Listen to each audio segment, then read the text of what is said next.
வள்ளியம்மா நீங்க ஆரம்பிக்கலாங்கம்மா. வள்ளியம்மா வள்ளியம்மா நீங்க ஆரம்பிக்கலாம்.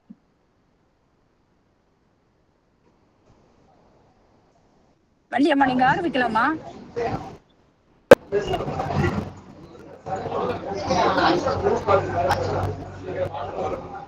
வள்ளியம்மா நீங்க ஆரம்பிக்கலாம். சரிங்கம்மா. தென்னாடுடைய சிவனை போற்றி, எந்நாட்டவர்க்கும் இறைவா போற்றி. திருச்சிற்றம்பலம். போற்றுதலுக்கும் பாராட்டுதலுக்கும் உரிய வேலுண்டு வினையிலே குழுமத்தைச் சேர்ந்த அத்தனை அடியார்களின் பொன்னார் திருவடிகளை வணங்கி, வள்ளலார் பார்வையில் முருகன் என்ற தலைப்பில் பேச வந்திருக்கும் சிறப்பு விருந்தினர் சிவத்திரு பொதிகை பிரியன் ஐயா அவர்களையும் வணங்கி அனைவரையும் வருக வருக என்று அன்போடு வரவேற்கின்றேன். முதலாவதாக விநாயகர் துதி பாட அடிகளார் அவர்களை அன்போடு வரவேற்கின்றேன்.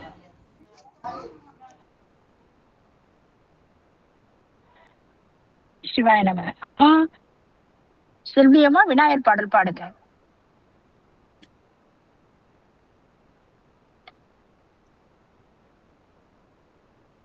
செல்வியம்மா, சுதாமா விநாயகர் பாடல். சுதாமா விநாயகர் பாடல் பாடுங்கம்மா. திருச்சிற்றம்பலம். ஐந்து கரத்தனை யானை முகத்தனை இன்றி நிலம்பிரை போலும் ஈற்றனை நந்தி மகந்தனை ஞான கொழுந்தினை முந்தியில் வைத்தடி போற்றுகின்றேனே. திருச்சிற்றம்பலம். மிக்க நன்றி அம்மா. அடுத்ததாக நால்வர் துதி பாட அடியார் அவர்களை அன்போடு அழைக்கின்றேன். சார்பதி அம்மா வாருங்களாமா. மொழியற்கோன் வெப்பொழித்த புகழியற்கோன் கழல் போற்றி, ஆலிமிசை கல்மிதப்பில் அணைந்த பிரான் நடி போற்றி, வாழி திரு நாவலூர் வன் தொண்டர் பதம் போற்றி, மூலிமலி திருவாத ஊரு திரு தாள் போற்றி. மிக்க நன்றி அம்மா. வரவேற்புரை. வேலுண்டு வினையிலே குழுமத்தைச் சேர்ந்த அத்தனை அடியார்களின் பொன்னார் திருவடிகளை வணங்கி அனைவரையும் வருக வருக என்று 213வது இணைய வழி சொற்பொழிவுக்கு அன்போடு வரவேற்கின்றோம். வேலுண்டு வினையிலே குழுமத்தின் தலைவர் சிவத்திரு ஆனந்த அன்பழகன் ஐயா அவர்கள் 494 திருவாசக சிந்தனை அமர்வினை மிக சிறப்பாக மிகவும் நேர்த்தியாக நடத்தி அனைத்து அடியார்களையும் ஆன்மீக வழியில் சிறப்பாக அழைத்துச் செல்லக்கூடிய மாபெரும் குருவாக திகழ்பவர். மாணவ செல்வங்களுக்கு சிறந்த ஆன்மீக ஒழுக்க இயல்புகளை எடுத்துக் கூற வல்ல சிவத்திரு ஆனந்த அன்பழகன் ஐயா அவர்களை வேலுண்டு வினையிலே குழுமம் சார்பாக வருக வருக என்று இருகரம் கூப்பி அன்போடு வரவேற்கின்றேன். வேலுண்டு வினையிலே குழுமத்தின் ஊடகவியலாளர் சிறப்பாக மிக அற்புதமாக திருப்புகழ் பாடல்களை, அதுவும் 1340 திருப்புகழ் பாடல்களை நமக்கு நாளொரு மேனியும் பொழுதொரு வண்ணமாக அனுப்பி நம்மை முருகனருள் பெறச் செய்யும் சிவத்திரு ஸ்ரீராம் காஷ்யப் ஐயா அவர்களை வேலுண்டு வினையிலே குழுமம் சார்பாக வருக வருக என்று அன்போடு வரவேற்கின்றேன். சிறந்த மாபெரும் ஒருங்கிணைப்பாளர், ஆன்மீக நெறிகளை அற்புதமாக அடியார்களுக்கும் இளைய தலைமுறையினருக்கும் வரக்கூடிய சந்ததியினருக்கும் எடுத்துச் செல்லக்கூடிய ஆற்றல் வாய்ந்தவர். 213 இணைய வழியில் ஆன்மீக சொற்பொழிவுகளை இடைவிடாது நடத்தி மிக அற்புதமாக செயல்படக்கூடிய செயல் வீராங்கனை சிவத்திரு பிரேமா சம்பந்தம் அம்மா அவர்களை வேலுண்டு வினையிலே குழுமம் சார்பாக வருக வருக என்று இருகரம் கூப்பி அன்போடு வரவேற்கின்றோம்.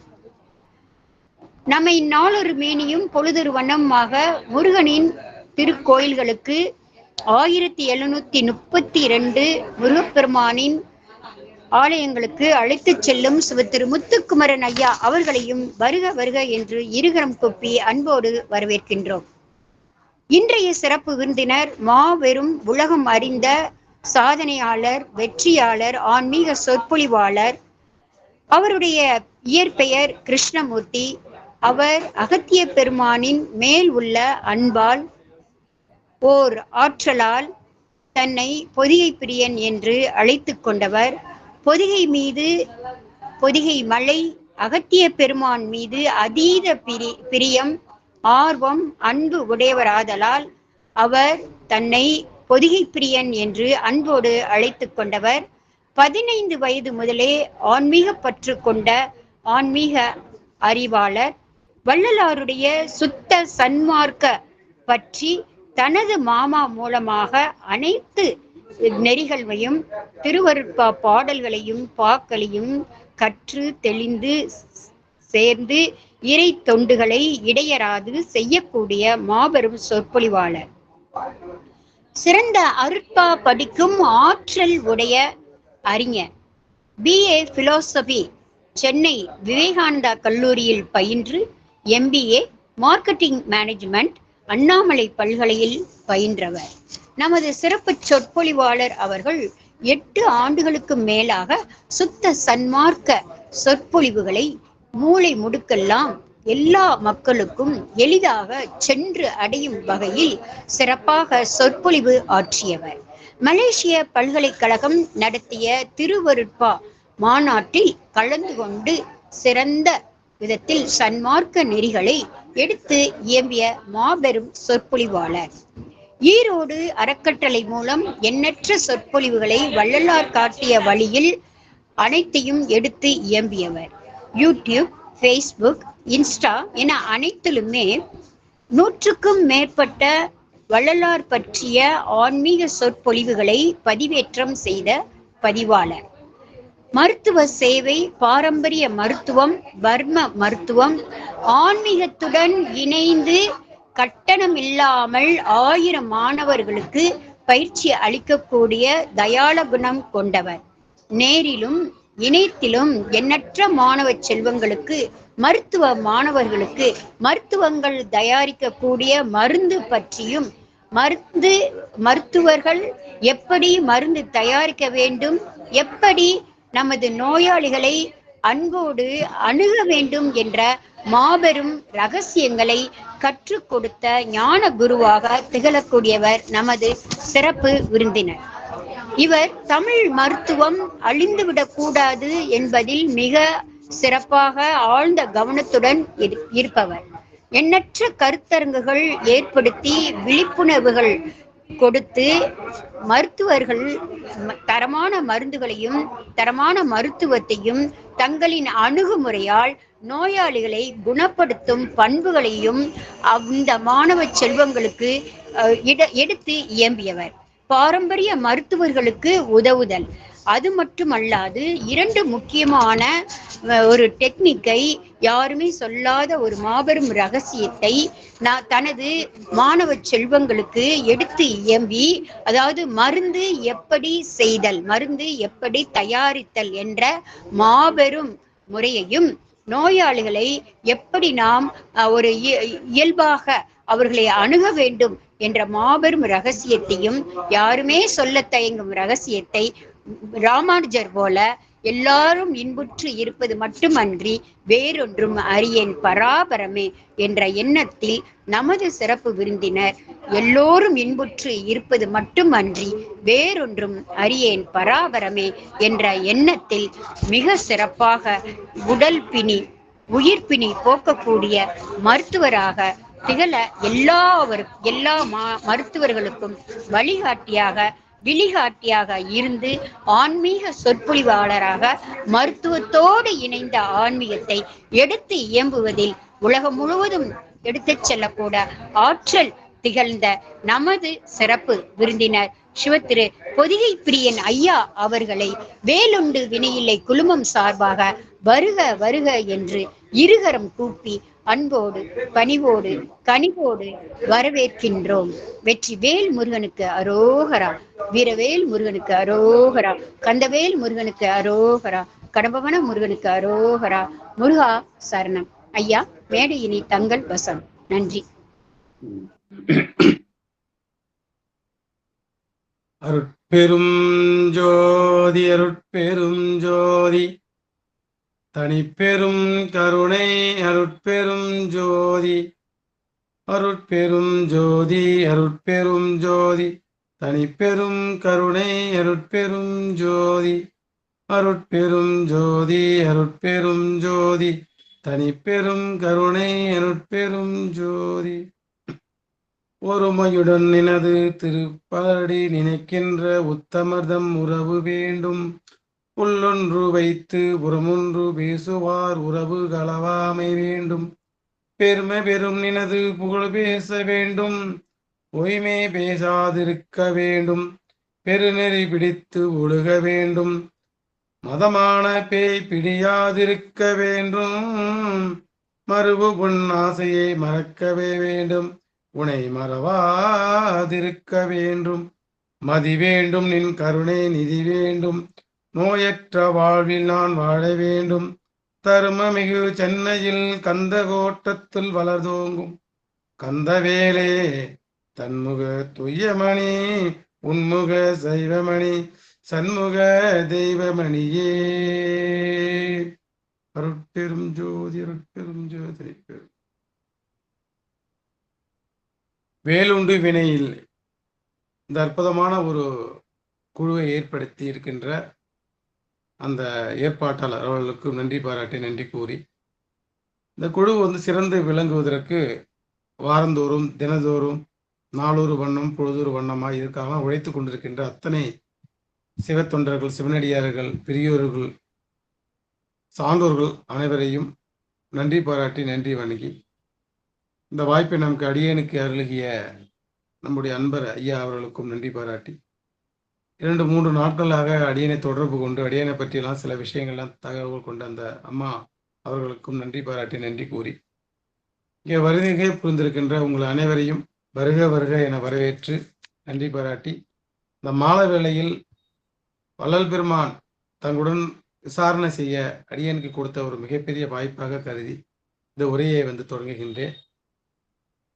அடியன் பொதிகை பெரிய சன்மார்க்க சொற்பொழிவாளர் மற்றும் ஆய்வாளர் சித்தா வர்மா வைத்தியர், கள்ளக்குறிச்சி. இந்த தலைப்பு எனக்கு சற்று ஒரு புதியதான தலைப்பு. நான் பேசுறது எல்லாருக்கும் கேக்குதுங்களா அம்மா? எல்லாருக்கும் நல்லா கேக்குதுங்கய்யா. நல்லா கேக்குது. மகிழ்ச்சி மகிழ்ச்சி மகிழ்ச்சி.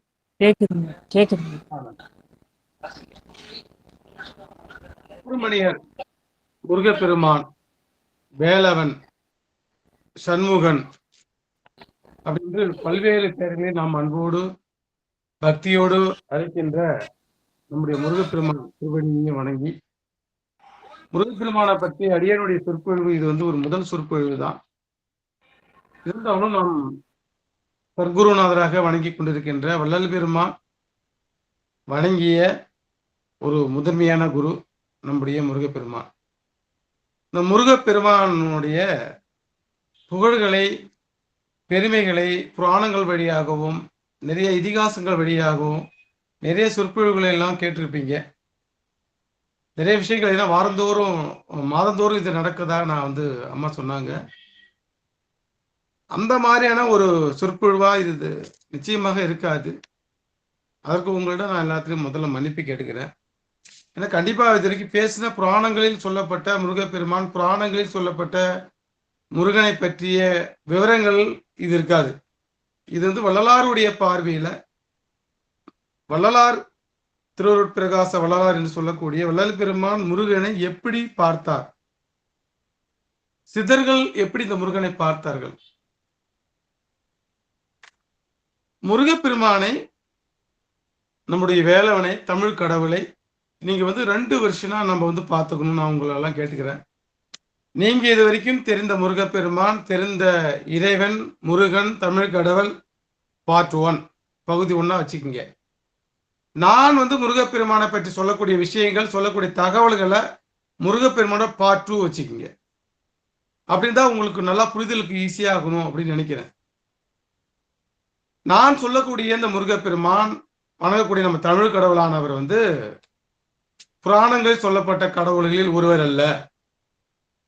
சரி, யாருங்க அப்படின்னாக்கா, நான் நம்மளை போன்று, பொதிகை பிரியன் போன்று, பிரேமாமா போன்று, மாலதி போன்று, மற்ற அன்பர்கள் போன்று இந்த உலகத்தில் மனிதராக பிறப்பு எடுத்து எப்ப அப்படின்னா ஒரு 5000 ஆண்டுகளுக்கு முன்ன ஆதி தலைவன் சித்தர்கள் வந்து முருகப்பெருமானை எப்படி சொல்றாங்க அப்படின்னா ஆதி தலைவன் சுப்பிரமணியர் அப்படின்னு சொல்றாங்க. இப்ப நீங்க எல்லாம் இதுக்கு முன்னாடி தெரிஞ்சதோ இல்லையே தெரியல, முருகப்பெருமான் நம்மளை போன்று நம்முடைய மூதாதையர், ஒரு பாட்டனார், முப்பாட்டன் அப்படின்னு சொல்றதால என்ன நான் தமிழ் கட்சி சீமான் சொன்னாரு, அதை அந்த டைலாக் நான் சொல்றேன்னு நினைச்சுக்காதீங்க. நான் வந்து ஆதாரங்களோடு சொல்றேன். முருகப்பெருமான் நமக்கு அருளிய சுப்பிரமணிய ஞானம் 500, முருகப்பெருமான் நமக்கு அருளிய சுப்பிரமணிய ஞானம் 200, முருகப்பெருமான் நமக்கு அருளிய சித்தர்கள் பெரிய ஞான கோவையில சுப்பிரமணிய ஞானம் இருக்கப்பட்டது. இந்த நூல்களின் ஆதாரங்களை கொண்டும் போகர் 7000 போகர் சொன்னது ஆதாரம் கொண்டும் சுப்பிரமணிய ஞானம், தட்சிணாமூர்த்தி இது போன்ற சித்தர்களுடைய ஆதாரங்களை கொண்டு நான் இந்த தகவலை நம்முடைய முப்பாட்டன் அப்படின்னு சொல்றேன். எப்படின்னாக்க ஒரு 5000 ஆண்டுகளுக்கு முன்னாடி ஆதி தலைவனாக சித்தர்களுக்கெல்லாம் தலைவன், சித்தர்களோட தலைவன் யாரு அப்படின்னு நம்ம சொல்லுவோம் அப்படின்னாக்க அகஸ்தியர் தான். 18 சித்தர்கள் அப்படின்ட்டு நம்ம எல்லாம் சொல்லுவோம். அந்த பதியை எட்டிய சித்தர்கள், அதெல்லாம் 18 அப்படி சொல்லுவோம். 18 அப்படின்ட்டு ஒரு கணக்கு உண்டு. ஆனா 18ங்கிற கணக்கு எப்படி வந்ததுனாக்கா அந்த பதியை எட்டியவர்கள் அப்படின்றதுதான் பொருள். நமக்கு ஒவ்வொரு வார்த்தைக்குமே தமிழ்ல வந்து கடவுள் பெயராக இருந்தாலும் தனிப்பட்ட மனிதர்கள் பெயராக இருந்தாலும் ஒவ்வொரு வார்த்தைக்கும் 1000 அர்த்தங்கள், ஆழமான அர்த்தங்கள், ஞான அர்த்தங்களை கொண்டது. என்னுடைய பார்வையில வந்து நான் கதைகளாக இதெல்லாம் நான் பார்க்கல, நான் வந்து ஞான பார்வையிலாக பார்க்க விரும்புறேன். அப்ப ஞான பார்வையில பார்க்கும்போது சுப்பிரமணிய ஞானத்தை நான் வந்து படிக்கிறேன். சுப்பிரமணிய ஞானம் 200, சுப்பிரமணிய ஞானம் 500, சுப்பிரமணிய ஞானம் கோவை அப்படின்ற நூல்களை நம்ம வந்து ஆராய்ச்சி பண்றோம். தமிழர்களாக பிறந்த நாம வந்து நம்முடைய தமிழ் கடல் முருகப்பெருமான் ஒரு மனிதனாக தோன்றி அந்த நூல்கள் வந்து எல்லா தரப்புல இந்த நூல்கள் வெளிவரல. அதாவது கந்தசஷ்டி கவசம் மற்ற புராணங்களில் முருகப்பெருமானை பற்றி இருக்கின்ற தகவல்களை விட அந்த அளவுக்கு நம்முடைய சுப்பிரமணிய ஞானம் ஏன் வெளிவரல அப்படின்பது அடியனுடைய மிகப்பெரிய ஒரு வருத்தம். இந்த நூல்கள் இப்படி ஒரு நூல்கள் முருகப்பெருமான் மனிதனாக பிறந்து ஒரு ஞான நூல்களை இந்த உலகத்துக்கு கொடுத்தார் அப்படிங்கிற தகவல்களே வந்து மிக சொற்பமான மனிதர்களுக்கு மட்டும்தான் தெரிந்தது என்பது ஒரு வருத்தமான செய்தியாக நான் வந்து பார்க்கிறேன். இப்ப முருகப்பெருமான் என்ன சொல்றார், முருகப்பெருமான் என்ன பண்றார், முருகன் உண்மையுமே யாரு, முருகன் கடவுளா, சக்திக்கும் பிரமா சிவனுக்கு சக்தியும் பிறந்தவர் அப்படின்னு நம்ம ஒரு கதையில படிச்சுக்கிறோம், ஒரு புராணங்களை படிச்சுக்கிறோம். ஆனா இவர் புதிய பிரியன் வந்து ஒரு தாய்க்கு நம்மளை போன்று ஒரு தாய்க்கும் தந்தைக்கும் பிறந்தவர் அப்படின்ட்டு சொல்றாரு. இது எப்படி அப்படின்ற கதைகள் எல்லாம் நீங்க வந்து நம்ம சித்தர்களுடைய ஞான நூல்களை ஆய்வு செய்து பார்த்தாதான் தெரியும். இந்த சுப்பிரமணியம் 500ல சுப்பிரமணியம் எந்த நட்சத்திரத்துல பிறந்தாரு, எந்த மாதத்துல பிறந்தாரு அப்படின்ற தகவல்லாம் இருக்குது. போகிற 7000 போகிற வந்து எல்லா சித்தர்களை பத்தி சொல்லும் போது என்னுடைய குருவாகிய அகஸ்திய குருவாகிய முருகன்கிறார். இப்ப சித்தர்களை நீங்க லிஸ்ட் அவுட் பாத்தீங்கன்னாக்க அகஸ்தியர் குரு, எல்லா சித்தர்களுக்கு தலைவன் வந்து அகஸ்தியர். அகஸ்தியருக்கு சித்தர்கள் வந்து போகர், திருவள்ளுவர், திருமூலர், நந்தீஸ்வரர் இப்படின்னு ஒரு 8 சித்தர்கள். அதன் பிறகுதான் கோடான கோடி சித்தர்கள் நம்ம தமிழ் பரம்பரையில தமிழ்நாட்டில் நிறைய சித்தர்கள் வந்ததுக்கு நமக்கு தகவல் இருக்குது. போகிற 7000 இதுக்கான ஆதாரங்கள் இருக்குது. ஒவ்வொரு சித்தர்களும் எத்தனை ஆண்டுகள் தவம் செய்தார்கள், எத்தனை ஆண்டுகள் எங்க முக்தி பெற்றாங்க, எத்தனை ஆண்டுகள் என்னென்ன ஞான கருத்துக்களை மருத்துவ கருத்துக்களை சொல்றாங்க அப்படிங்கிற தகவல்கள்லாம் நீங்க போகிற 7000 நீங்க போய் பார்த்தீங்கன்னா தெரியும். அப்ப இந்த நூல்களை நம்ம வந்து சுப்பிரமணிய 500ல நம்ம வந்து பார்க்கும்போது சுப்பிரமணியர் சொல்றாரு, அகஸ்தியருக்கு இந்த நூல்கள், இந்த சுப்பிரமணிய ஞானம் 200, சுப்பிரமணிய ஞானம் 500 வந்து அகஸ்தியருக்கு சுப்பிரமணியம் உபதேசம் செய்தது போல இருக்கு. அப்ப அகத்தியர் என்ன சொல்றாரு அப்படின்னாக்க என்னுடைய குருநாதர் சுப்பிரமணியர் தாங்கிறாரு. சுப்பிரமணியட்டு நாம ஒரு கதை படிச்சிருக்கோம். எப்படின்னாக்க சிவபெருமான வந்து அகத்தியருக்கு சொன்னாரு அப்படின்னா அதெல்லாம் பார்ட் 1. நீங்க முதல் பகுதி நம்முடைய ஆன்மீகங்களை முதல் பகுதி நீ தெரிஞ்சு வச்சுக்கிறீங்க. நான் அதுக்குள்ள போகல, அது உண்மையா போய் அந்த கருத்துக்குள்ள நான் போகல. நீங்க இதை அப்டேட் வெர்ஷன் உங்களுடைய கருத்துக்கள்ல உங்களுடைய புரிதல்ல இதை வந்து கொஞ்சம் அப்டேட் பண்ணிக்கிங்க அப்படின்னு நான் சொல்றேன். அந்த கருத்துக்குள்ள நான் போகல. அப்ப இதுல என்ன சொல்றாரு அப்படின்னா, கேளடா அகத்தியமா ரிஷி, அவர் பாடல் பாருங்க, முருகப்பெருமான் கைப்படை எழுதிய நூல்கள்ல ஓலைச்சுவடிகள் வந்து எடுத்துக்கப்பட்ட பாடல்கள் தான் இது. கேளடா அகத்தியமா ரிஷியை கேறு தன் உயிரை சிவம் என்று நினைக்க வேண்டும் அப்படின்ட்டு பாடல்கள் அமைச்சிருக்கிறார். நீ சுப்பிரமணிய ஞானத்தில் 200லயும் போய் பார்த்தீங்கன்னா கேளடா அகத்தீசான்னு அகத்தீசருக்கு சுப்பிரமணியர் உபதேசம் செய்திருக்கின்றார். அப்ப முருகப்பெருமான் ஒரு சித்தர், நம்மை போன்று மனித தேகம் எடுத்து தனக்குள்ள இருக்கின்ற கடவுளை கடந்து உள் சென்றவர் கடவுள். இப்போ நமக்கு கடவுள் அவர். இப்போ ஒவ்வொரு உள்ளத்துக்குள்ளேயும் இறைவன் கடவுளாக இருக்கின்றார். உள்ளத்தில் ஒருவனை திருமந்திரம் சொல்லுது, உள்ளத்தில் ஒருவனை உள்ளூரும் ஜோதியை உள்ளத்தை விட்டு ஒரு அடி நீங்கா ஒருவனை உள்ளமும் தானும் உடனிருக்கையில் உள்ளம் அவனை உருவறியாதே அப்படின்னு திருமந்திரம் சொல்லுது. அப்ப கடவுள் எங்க இருக்கிறார்? கோயில்லையா? அதான் கோயில் இருப்பது, சிலைகள், வழிபாடு. நான் அந்த கருத்தெல்லாம் அந்த ஆராய்ச்சிக்கே போகல. அது முதல் வெர்ஷன். நீங்க முதல் புரிந்து கொண்ட விஷயங்கள். நான் இப்ப சொல்ற விஷயம் அப்டேட் மட்டும் செய்துக்குங்க. இப்ப கடவுள் எங்க இருக்குன்னு திருமந்திரம் சொல்லுதுன்னா, சைவ சித்தாந்தத்துல 12 திருமுறைகள், 10ஆம் திருமுறை திருமந்திரம். திருமந்திரத்தை மீறி நம்ம சைவ சித்தாந்தத்தை பார்க்க முடியாது. அப்ப திருமந்திரம் என்ன சொல்லுது? உள்ளத்தில் ஒருவனை உள்ளூரும் ஜோதியை உள்ளத்தை விட்டு ஒரு அடி நீங்கா ஒருவனை உள்ளமும் தானும் உடனிருக்கையில் உள்ளம் அவனை உருவறியாதே. அப்ப உள்ளத்துக்குள் இறைவன் இருக்கிறான், உள்ளூரும் ஜோதியாக இருக்கின்றான், உள்ளத்தை விட்டு ஒரு அடி நீங்காமல் இருக்கின்றான். அந்த ஜோதியே, அந்த இறைவனை நான் என்ற உணர்வு இருக்கும் போதும் அவனை உருவறியதில்லை. ஏன்? மாயை மறைக்கிறது. மாயை மறைக்க மறைந்த அப்பொருள், மாயை மறைய வெளிப்படும் அப்பொருள் அப்படின்னு திருமந்திரம் வேற ஒரு இடத்துல சொல்லுது. அப்ப மாயை மறைத்திருப்பதால் நமக்குள் இருக்கின்ற கடவுளை நாம பார்க்க முடியாததுனால நம்ம கடவுளை வெளியே பார்க்கிறோம். ஆனா சித்தர்கள் அப்படி கிடையாது. சித்தர்கள் ஒரு நமக்குள் இருக்கின்ற கடவுளை தான் அவங்க பார்க்க வர்ற. இப்ப நமக்குள் இருக்கின்ற கடவுளை பார்ப்பதற்கு தடையாக இருப்பது ஆணவம், கண்மம், மாயை, மாமாயை, துரோத மாயை என்று 5 விதமான மலங்களை அழிக்க வேண்டும், ஒழிக்க வேண்டும் என்ற ஒரு விஷயம், ஒரு ஞானம் சித்தர்களுக்கு புலப்படுது. அந்த 5 மலங்களையும் வென்றால் அவன் கடவுள். இப்ப மனிதன் கடவுளாக ஆக முடியுமா? ஆம், மனிதன் கடவுளாக ஆக முடியும் அப்படின்னு நம்முடைய ஞானங்கள், நம்ம தமிழ் நூல்கள் எல்லாமே, நம்ம சித்த வேதங்கள், சித்த இலக்கியங்கள் எல்லாமே ஒரு மனிதன் இந்த உலகத்தில் பிறந்து மரணத்தை வெல்ல முடியும், மரணமில்லா பெருவாழ்வு வாழ முடியும் அப்படின்னு சொல்லுது. திருக்குறள் சொல்லும்போது வையத்துள் வாழ்வாங்கு வாழ்வனி வானுரியும் தெய்வத்துள் வைக்கப்படும். நம்மளை கொண்டு போயிட்டு இறைவன் தெய்வத்துள் வைப்பாங்க. அப்ப தெய்வம் விண்ணுலக வாழ்க்கை ஒன்று உண்டு, மண்ணுலக வாழ்க்கையை தவிர்த்து விண்ணுலகத்தில் மனிதன் வாழ முடியும் அப்படின்னு நமக்கு ஒரு சித்த இலக்கியங்கள் சொல்லுது. அவையார் சொல்றாங்க, வழிதெழுது மாநிலராய் பிறத்தலருது அதனிலும் அரிது கூண் குருடு செவிடு பீடு பேடி நீங்கி பிறத்தலருது அதனிலும் அரிது ஞானமும் கல்வியும் நயத்தலருது நாணமும் கல்வியும் நயந்த வேளையில் தானமும் தவமும் தான் சிறத்தாளருது தானமும் தவமும் தான் சிறத்தாளாயின் வானவர் உலகம் வழி தேடுதலுமே. ஒரு மனிதன் தானத்திலும் தவத்திலும் சிறந்து விளங்குவானால் அவனுக்கு வானு உலக ஒரு வாழ்க்கை உண்டு, விண்ணுலக ஒரு வாழ்க்கை உண்டு. அந்த விண்ணுலக வாழ்க்கையை அவனுக்கு வழி தேர்ந்தெடுங்க. இப்ப விண்ணு உலகத்துக்கு நம்ம போகலன்னா நமக்கு மண்ணு உலகம் கேரண்டி ஆயிடும். இப்ப மண்ணு உலகத்துல நம்ம போறதுக்கு பதிலாக விண்ணுலகத்தில் போக வேண்டும் என்றுதான் நமக்கு சுப்பிரமணிய ஞானத்திலிருந்து அகஸ்தியர் 12 நூல்களுக்கு மேல 12 லட்சம் நூல்களுக்கு மேல அகஸ்தியர் சொல்றாரு. அப்ப அகஸ்திய நூல்களும் அதை தொடர்ந்து போகிறோம். மற்ற எல்லா சித்தர்களும் நம்ம தமிழ் கடவுள்கள்லாம் நமக்கு என்ன வலியுறுத்துறாங்க அப்படின்னாக்க, நமக்குள் இருக்கின்ற இறைவனை, சிவத்தை நீ அடைய வேண்டும். உடம்பினை பெற்ற பயனாவதெல்லாம் திடம்பட ஈசனை தேடு. திருமந்திரம் திருமூலர் என்ன சொல்றாரு? உடம்பினை எதுக்கு கொடுக்குறாங்க? இந்த உடம்பு எதுக்கு பிறந்தோம் அப்படின்னா திடம்பட ஈசனை தேடு. ஔவையார் சொல்றாங்க, உடம்பினை பெற்ற பயனாவதெல்லாம் உடம்பினுள் உத்தமனை காண். உடம்புக்குள்ள ஒரு உத்தமன் இருக்கின்றான். அந்த உத்தமனை காண்பதற்காக தான் அந்த உடம்பு நமக்கு கொடுக்கப்பட்டதுங்கிறார்.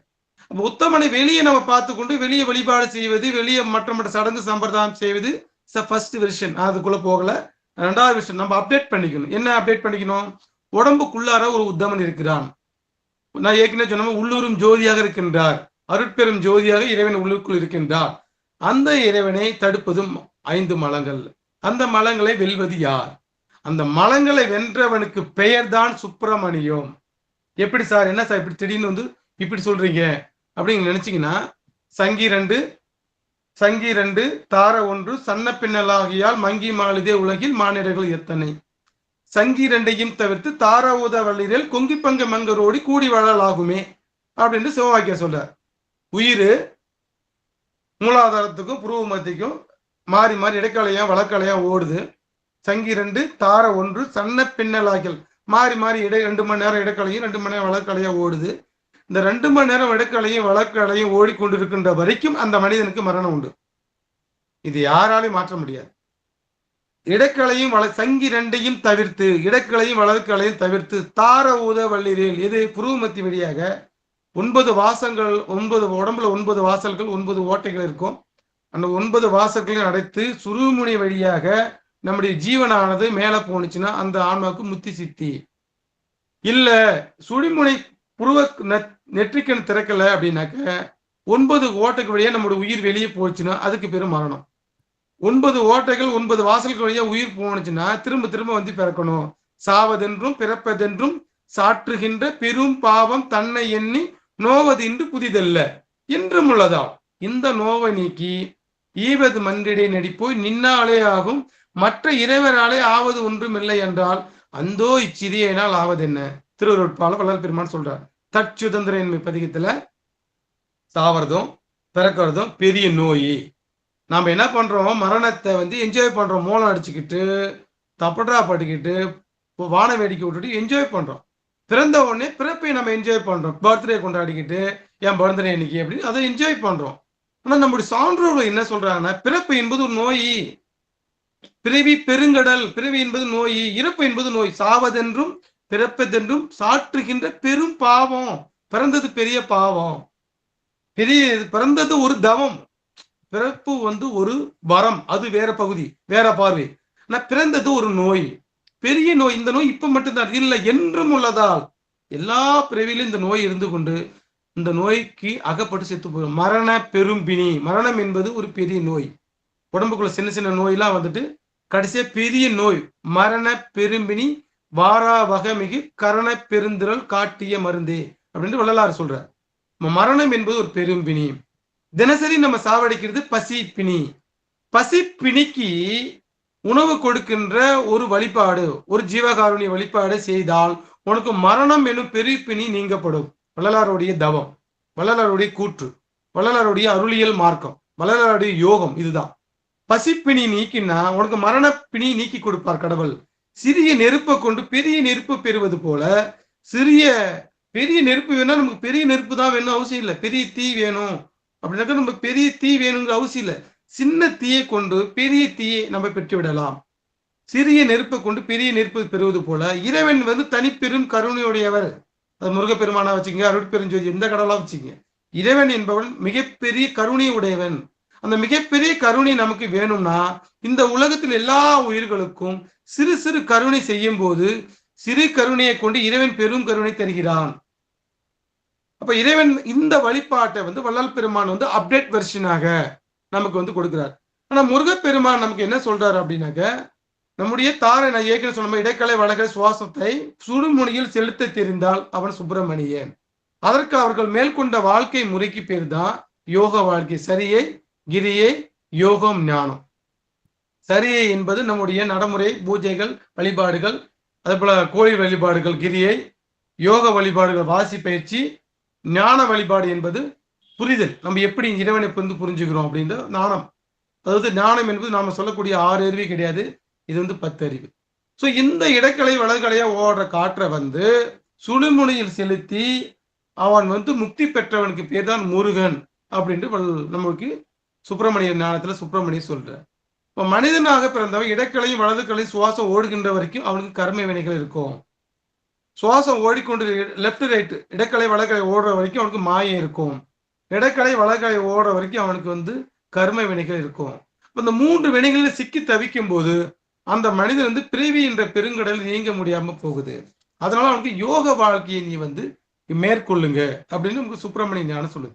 என்ன மாதிரி யோகம்? நமக்கு 12 ஆண்டுகள் நம்ம வந்து வாசி யோகம் செய்யுங்க அப்படின்ட்டு நமக்கு முருகப்பெருமான் நம்ம சித்த நூல்கள் எல்லாமே வாசி யோகம் செய்து குண்டலி என்ற அந்த உயிரானது மூலாதாரத்தில் இருக்கின்ற குண்டலி 12 ஆண்டுகள் வாசி செய்து, அந்த 12 ஆண்டுகள் வாசி செய்த அந்த காற்றை, அந்த பிராண காற்றை நம்முடைய மூலாதாரத்தில் செலுத்தும் போது விந்து என்ற அந்த நீர்த்தன்மை கூறு 12 ஆண்டுகள் சேமிச்சு வச்ச அந்த விந்தில் இருக்கின்ற நீர்க்கூறு சுண்டி, அதோட நீர்க்கூறு என்பது காமத்தை இச்சைப்படுத்துவது.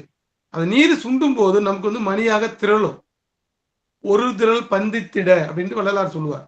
அந்த விந்து ஒரு திரள் பந்தித்து அதுக்கு உஷ்ணத்தை ஏற்றி அந்த குண்டலின் என்ற அந்த ஆன்மாவானது உயிரானது 6 ஆதாரங்கள் வழியா வந்து புருவமத்தி வழியா வந்து சுடுமணி வழியாக மேல போனா அவருக்கு வந்து மோட்சம். இந்த சுடுமணிக்கு பேர் வந்து சுடுகாடு அப்படின்ட்டு ஒரு பெயர் இருக்குது. நம்முடைய உயிரானது கால் என்றால் மூச்சு, சாமிகளுக்கெல்லாம் கால் வைப்பாங்க. இந்த குதிரை என்றால் மூச்சு சுவாசம், பறவை என்றால் சுவாசம் பேரு, 4 கால் 4 கை அப்படின்னு சொல்லுவாங்க. அதெல்லாம் வந்து மூச்சு காற்றை வந்து சுவாசிப்பது. ஏன்னா முருகப்பெருமான் வந்து யோகத்துக்குள்ள நாம் நினைக்கிற மாதிரி இப்ப நம்ம பார்க்கிற முருகப்பெருமான் வழிபாடு ஒரு பக்கம், அவர் அப்டேட் வெர்ஷன்ல என்ன சொல்றாருனாக்க, நீங்க எல்லாம் யோகம் செய்யணும்னு சொல்றாரு. நீங்க எல்லாம் கூத்தாடுறது, நம்மள மாதிரி ஆடிக்கிட்டு ஓடிக்கிட்டு டான்ஸ் ஆடுற, காவடி எடுத்து டான்ஸ் ஆடுறதெல்லாம் முருகப்பெருமானுக்கு விருப்பம் இல்லை. இது நீங்க சுப்பிரமணிய நாணத்துக்குள்ள போய் பார்த்தா தான் தெரியும். புராணங்கள்ல கதைகள்ல நம்ம வந்து மாட்டிக்கிட்டா இந்த உண்மை நமக்கு வந்து தெரியாத போயிடும். சோ நீ தயவு செய்து முருகப்பெருமான் வேலுண்டு வினையில குழுவில் இருக்கிறவங்க எல்லாம் தாமரை நூலகத்துல இந்த சுப்பிரமணிய நாணம் 200, சுப்பிரமணிய நாணம் 500, சுப்பிரமணியன் ஞானக்கோவை இந்த நூல்லாம் விற்குது. தயவு செய்து வாங்கி இதுக்குள்ள போங்க. ஞானத்துக்குள்ள நம்ம எல்லாம் போகணும்.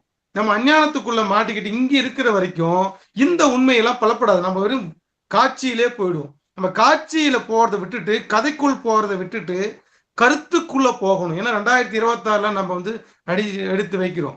இன்னமும் நம்ம கதையை கேட்டுக்கிட்டு கதைக்குள்ள போடுறது, அப்பா செஞ்சது தாத்தா செஞ்சது, இந்த கதைக்குள்ள போக கூடாது. இவங்களுக்கெல்லாம் முன்னாடி நமக்கு ஒரு ஞானம் கொடுக்கப்பட்டிருக்குது. அந்த ஞானம் தான் வந்து முருகப்பெருமானுடைய ஞானம். அந்த ஞானத்துல சுடுமுனை சுவாசத்துல நம்ம ஓடணுங்கிறார். நீ சுடுமுனை சுவாசத்துல நினைச்சதெல்லாம் கிடைக்கும். லா ஆஃப் த அட்ராக்ட் சொல்லுவாங்க. பிரபஞ்சத்தை இழுக்க முடியும். காஸ்மிக் நாலேஜ், பிரபஞ்சத்தை ஞானத்தெல்லாம் இழுக்க முடியும். நீ சுவாசத்தை அடிக்கடி நீங்க புருவ மத்தியில இந்த கையை இப்படி வச்சுக்கிட்டு இங்க ஒரு பள்ளம் இருக்கு. புருவ மத்தி என்பது 2 புருவங்கள் காட்டிக்கின்னு இந்த இடம். அதாவது வர்ம மருத்துவத்துல வந்து திளத்த காலம்னு சொல்லுவாங்க. படுவருமம் ஒரு எலும்பு பள்ளம் இருக்கும். இந்த அப்படி வச்சுக்கோங்க. ஏன்னா நிறைய பேருக்கு சுழிமணின்னா தெரியணும் இல்ல, நாம நினைக்கிறோம் பொட்டு வைக்கணும். இந்த சுழுமணியை ஆக்டிவேட் ஸ்டிமுலேட் பண்ணணும் அப்படிங்கிறதுக்காக தான் பொட்டு வைக்கிறோம். அழகுக்காக பொட்டு வைக்கிற ஒரு பழக்கமே இல்லை. நம்ம வைக்கிற ஒவ்வொரு விஷயத்துக்கும் காரணம் உண்டு. கொண்டை என்பது இப்படி பின்னால போடுவது இல்லை. தமிழ் மரபுல கொண்டை என்பது இங்குதான், இதான் இது இங்க இடத்துல போடுறதுக்கு பேர் தான் கொண்டை. இந்த இடத்துல வந்து கொண்டைக்கோழி வர்மம் அப்படின்னு இருந்தது. கொண்டைக்கோழி வர்மம் என்பது பிரபஞ்சத்தில் உள்ள ஆற்றலை இழுக்கக்கூடிய வர்மம். இந்த காலத்துல வந்து ஞானிகள் சித்தர்கள்ல போட்டதுக்கான காரணம் அதுதான். ஏன்னா கொண்டைக்கோழி வர்மம், இந்த வர்மத்துல நமக்கு காஞ்சிடக்கூடாது அப்படின்னு தான் இங்க கொண்டைக்கோழி. பெண்கள் கொண்டை இப்படிதான் போகணும். பொட்டு வந்து இந்த பள்ளத்துலதான் வைக்கணும். இங்க பாத்தீங்கன்னா ஒரு எல்ல அளவுக்கு இங்க ஒரு பள்ளம் இருக்கும். இந்த பள்ளத்தை மேல கீழே left to right, right to right ஒரு 6 டைம் இந்த மாதிரி ஸ்டிமுலேட் பண்ணீங்கன்னா அந்த இடத்துல நமக்கு நினைவு போயிடும். நினைவு போச்சுன்னா மனம் எங்கு உண்டோ வாயு அங்கு உண்டு. திருமந்திரம் சொல்லுது. மனம் இங்க நினைச்ச உடனே வாயு அங்க போயிடும். அது சுவாசம் போயிடும். சுவாச கலை புருவமத்தில போச்சுன்னா நமக்கு இறப்பு இல்லை, ஆன்மீகம் கூடும், ஞான அறிவு வரும். நமக்கு எல்லா ஞானமும் உள்ளுக்குள்ள இருக்குது. ஞானத்தை வந்து யூனிவர்சிட்டியில, ஸ்கூல்ல, காலேஜில் போய் படிக்க வேண்டிய அவசியம் இல்லை. பிரபஞ்ச ஆற்றல், பிரபஞ்ச அறிவு. முருகப்பெருமான் எந்த காலேஜில் படிச்சாரு? அகஸ்தியர் எந்த காலேஜில் போய் படிச்சாரு? எங்க யூனிவர்சிட்டி பண்ணாங்க? போகிற 7000 பாடல் எழுகிறாரு. அவர் எந்த யூனிவர்சிட்டியில கிராஜுவேட் பண்ணாரு? இப்படி அந்த ஞானம் வந்தது அப்படின்னா இந்த பிரபஞ்சத்துல, இந்த ஸ்பேஸ்ல எல்லா தகவலுமே இருக்குது. இந்த பிரபஞ்சத்துக்கு எல்லாமே தெரியும். பொதுக்கி பின்ன அடுத்த பிறகு எங்க பிறகு போறாரு, யாரை கல்யாணம் பண்ண போறாரு, எங்க பேச போறாரு, என்ன செய்ய போறாங்க, தகவல் எல்லாம் இந்த பிரபஞ்சத்தில் இருக்கிறது. இந்த பிரபஞ்ச ஆற்றல் வேணும்னா சுடுமுனையில சுவாசத்தை செய்து பழகுங்க. அதைத்தான் முருகப்பெருமான் சொல்றாரு. காவடி எடுத்ததை சொன்னது ஃபர்ஸ்ட் வெர்ஷன்ல. முருகப்பெருமான் இன்னைக்கு என்ன சொல்றாருனாக்க, சுடுமுனையில சுவாசத்தை வைங்க. அடிக்கடி இடைக்காலையிலும் வலது காலையும் வைக்காதீங்க. சுவாசத்தை சுடுமுனையை வச்சுட்டு நீங்க நினைச்சது பழிக்கும், பேசுவது பழிக்கும், நினைச்சதை கேட்க முடியும், நீ பிரபஞ்சத்தை இழுக்க முடியும். நீ எது உங்களுக்கு தேவையோ இழுக்க முடியும். முருகப்பெருமானை உங்க வீட்டுல உட்கார்ந்த இடத்துல இருந்து நீங்க முருகப்பெருமான் அழைக்க முடியும். ஏன்னா முருகப்பெருமான் எப்படி இருக்கிறாரு? எங்கே கருணை இயற்கையின் உள்ளன அங்கே விளங்கி அருட்பெரும் சிவமே. திருருட்பா. எந்த உள்ளத்தில் கருணை இருக்கின்றதோ, எந்த உள்ளத்தில் தர்மம் இருக்கிறதோ அந்த இடத்தில் முருகப்பெருமானை விளங்குவார். அப்ப சுடுமணி சுவாசத்துல நீங்க முருகப்பெருமானை அழைக்கும் போது ஓம் சுப்பிரமணிய தேவாய நமக அப்படின்னு நீங்க போற்றி பகுக்கும் போது உங்களை தேடி இறைவன் வருவார். நாம இறைவனை தேடி போறது ஃபர்ஸ்ட் வெர்ஷன். நம்மளை தேடி இறைவன் வருவார். கருணை உள்ளம் எங்கிருக்கின்றதோ, பரோபகார உள்ளம் எங்கிருக்கின்றதோ, ஞானம் எங்கிருக்கின்றதோ, அறிவாளர்கள் தயவாளர்கள் எங்கிருக்கின்றார்களோ அந்த உள்ளத்தில் இறைவன் வந்து வெளிப்படுவார். அப்ப அதுபடிதான் நமக்கு யோகம் செய்ய சொல்ல. சுடிமுனை சுவாசத்துல விடுங்க. நீங்க நினைக்கிற ஒரு காலை மாலை ஒரு 2 வேளை ஒரு 1/2 மணி நேரம் நீங்க சுடுமுனை சுவாசத்துல இருந்து பாருங்க. உங்களுக்கு இந்த ஞானம்லாம் தோன்றும். இந்த ஞான உண்மைகள் எல்லாம் புரியும். ஏன் பிறந்தோம், எதுக்காக பிறந்தோம், ஏன் வளர்றோம், அடுத்தது நான் இதுக்கு முன்னே என்ன பிறந்தோம், அடுத்தது என்ன செய்யணும், என்ன செய்ய வரும், எந்த நூலை படிக்கணும், எந்த பேச்சு கேட்கணும், எதை பார்க்கணும், எல்லா விஷயத்தையும் இந்த பிரபஞ்சம் முருகப்பெருமான் இறைவன் உங்களை வழிநடத்துவார். அப்ப முருகப்பெருமான் சொல்லுகின்ற ஞானம் என்பது சுடுமுனையில எப்படியாவது நீங்க குண்டலின் ஏற்றி இறைவனை அடையணும். சுடுகாட்டுல போனவொடனே இந்த சுடுகாட்டுல தலைப்பக்கம் தான் எடுத்துட்டு அந்த இறந்தவங்களை எடுத்துட்டு போவாங்க. சுடுகாட்டுல அந்த இடத்துல போயிட்டு கிட்ட என்ட்ரன்ஸ் ஆகும்போது டேர்ன் பண்ணுவாங்க. நீங்க பார்த்துருப்பீங்க. டேர்ன்னாக்க கால் சுடுகாட்டுல கால் போடணுமா. புருவமத்தி என்ற இந்த சுடிமணியில கால் என்ற மூச்சு காற்று போகணும். இங்க விஷயத்த நமக்கு மரணத்துல தவிச்சிச்சு. இப்ப புருவமத்தில யாரெல்லாம் சுவாசத்தை கால் என்ற மூச்சு காற்றை விடலையோ அவர்களெல்லாம் சுடுகாடுக்கு தான் போயிடுவாங்க அப்படின்னு அந்த இடத்துல வச்சாங்க. காமாட்சி விளக்க வைப்பாங்க. மரணத்துக்கு பக்கத்துல காமாட்சி விளக்கு, கீழே ஒரு நெல்லு வச்சு அதுக்கு மேல காமாட்சி விளக்கு. நெல்லு என்பது அன்னம். அன்னத்தினால அந்த உடம்பு காமத்தை ஆட்சி செய்யாததுனால் இவர் இறந்துட்டாரு. காமம் இவரை ஆட்சி செஞ்சா அவர் இறந்துருவாரு. காமத்தை நீ ஆட்சி செஞ்சினா நீ ஒளித்தன்மை, அந்த ஒளி பக்கத்துல விளக்கு வச்சிருப்பாங்க, அந்த விளக்குத்தன்மை ஒளித்தன்மை நீ பெறுவாய் அப்படின்ற சடங்கு சம்பிரதாயம் சித்தர்கள் ஒரு மேப்பாக, ஒரு குறியீடாக, சிம்பாலிக்கா நம்முடைய சடங்குகளை செய்து வச்சாங்க. நம்ம சடங்குகளையும் கதைகளையும் பிடிச்சிட்டு கருத்தை விட்டுட்டோம். அப்ப கருத்துல நமக்கு சொல்லும் போது என்ன சொல்றாரு, ஒவ்வொரு மனிதர்களும் இடக்கலை வளர்க்கிற சுவாசத்தை தவிர்த்து இங்க சுடுமுனை வழியா போகணும். சரி, போனா எங்க போகும்? பிரம்மன் உலகத்துக்கா, விஷ்ணு உலகமா, ருத்ரன் உலகமா, மகேஸ்வரன் உலகமா, சதாசிவ உலகமா, விந்து உலகமா, நாத உலகமா, பரநாத உலகமா, பரவிந்து உலகமா, பறை உலகமா, பரம்பரை உலகமா, பராபரை உலகமா, பெருவெளி உலகமா? எந்த உலகத்துக்கு நம்முடைய ஆன்மா போகும்? நாம நினைச்சது போல நமக்கு மேல நாம வாழ்ற அந்த அஞ்ஞான வெளிகளுக்கு மேல பல நிலைகள் இருக்கிறது, பல வெளிகள் இருக்குது. வேதாந்தத்தில் பல கோடி, சித்தாந்தத்தில் பல கோடி, நாதாந்தத்தில் பல கோடி, யோகாந்தத்தில் பல கோடி, கலாந்தத்தில் 6 அந்தங்களில் பல கோடி நிலைகள் இருக்கிறது. நம்ம ஆன்மாக்கள் மேல் விண்ணுலகத்தில் பல உலகங்கள் இருப்பதாக நமக்கு சுப்பிரமணிய ஞானம் சொல்லுது. அந்த பல உலகங்களில் நீங்க எங்கிருந்து வந்தீங்க, எங்க போவீங்க? நம்ம எங்கிருந்து வந்தோமோ அங்கதானே போவோம். நான் கள்ளக்குறிச்சியிலிருந்து கோயம்புத்தூர் வரணும்னு வச்சுங்களேன்.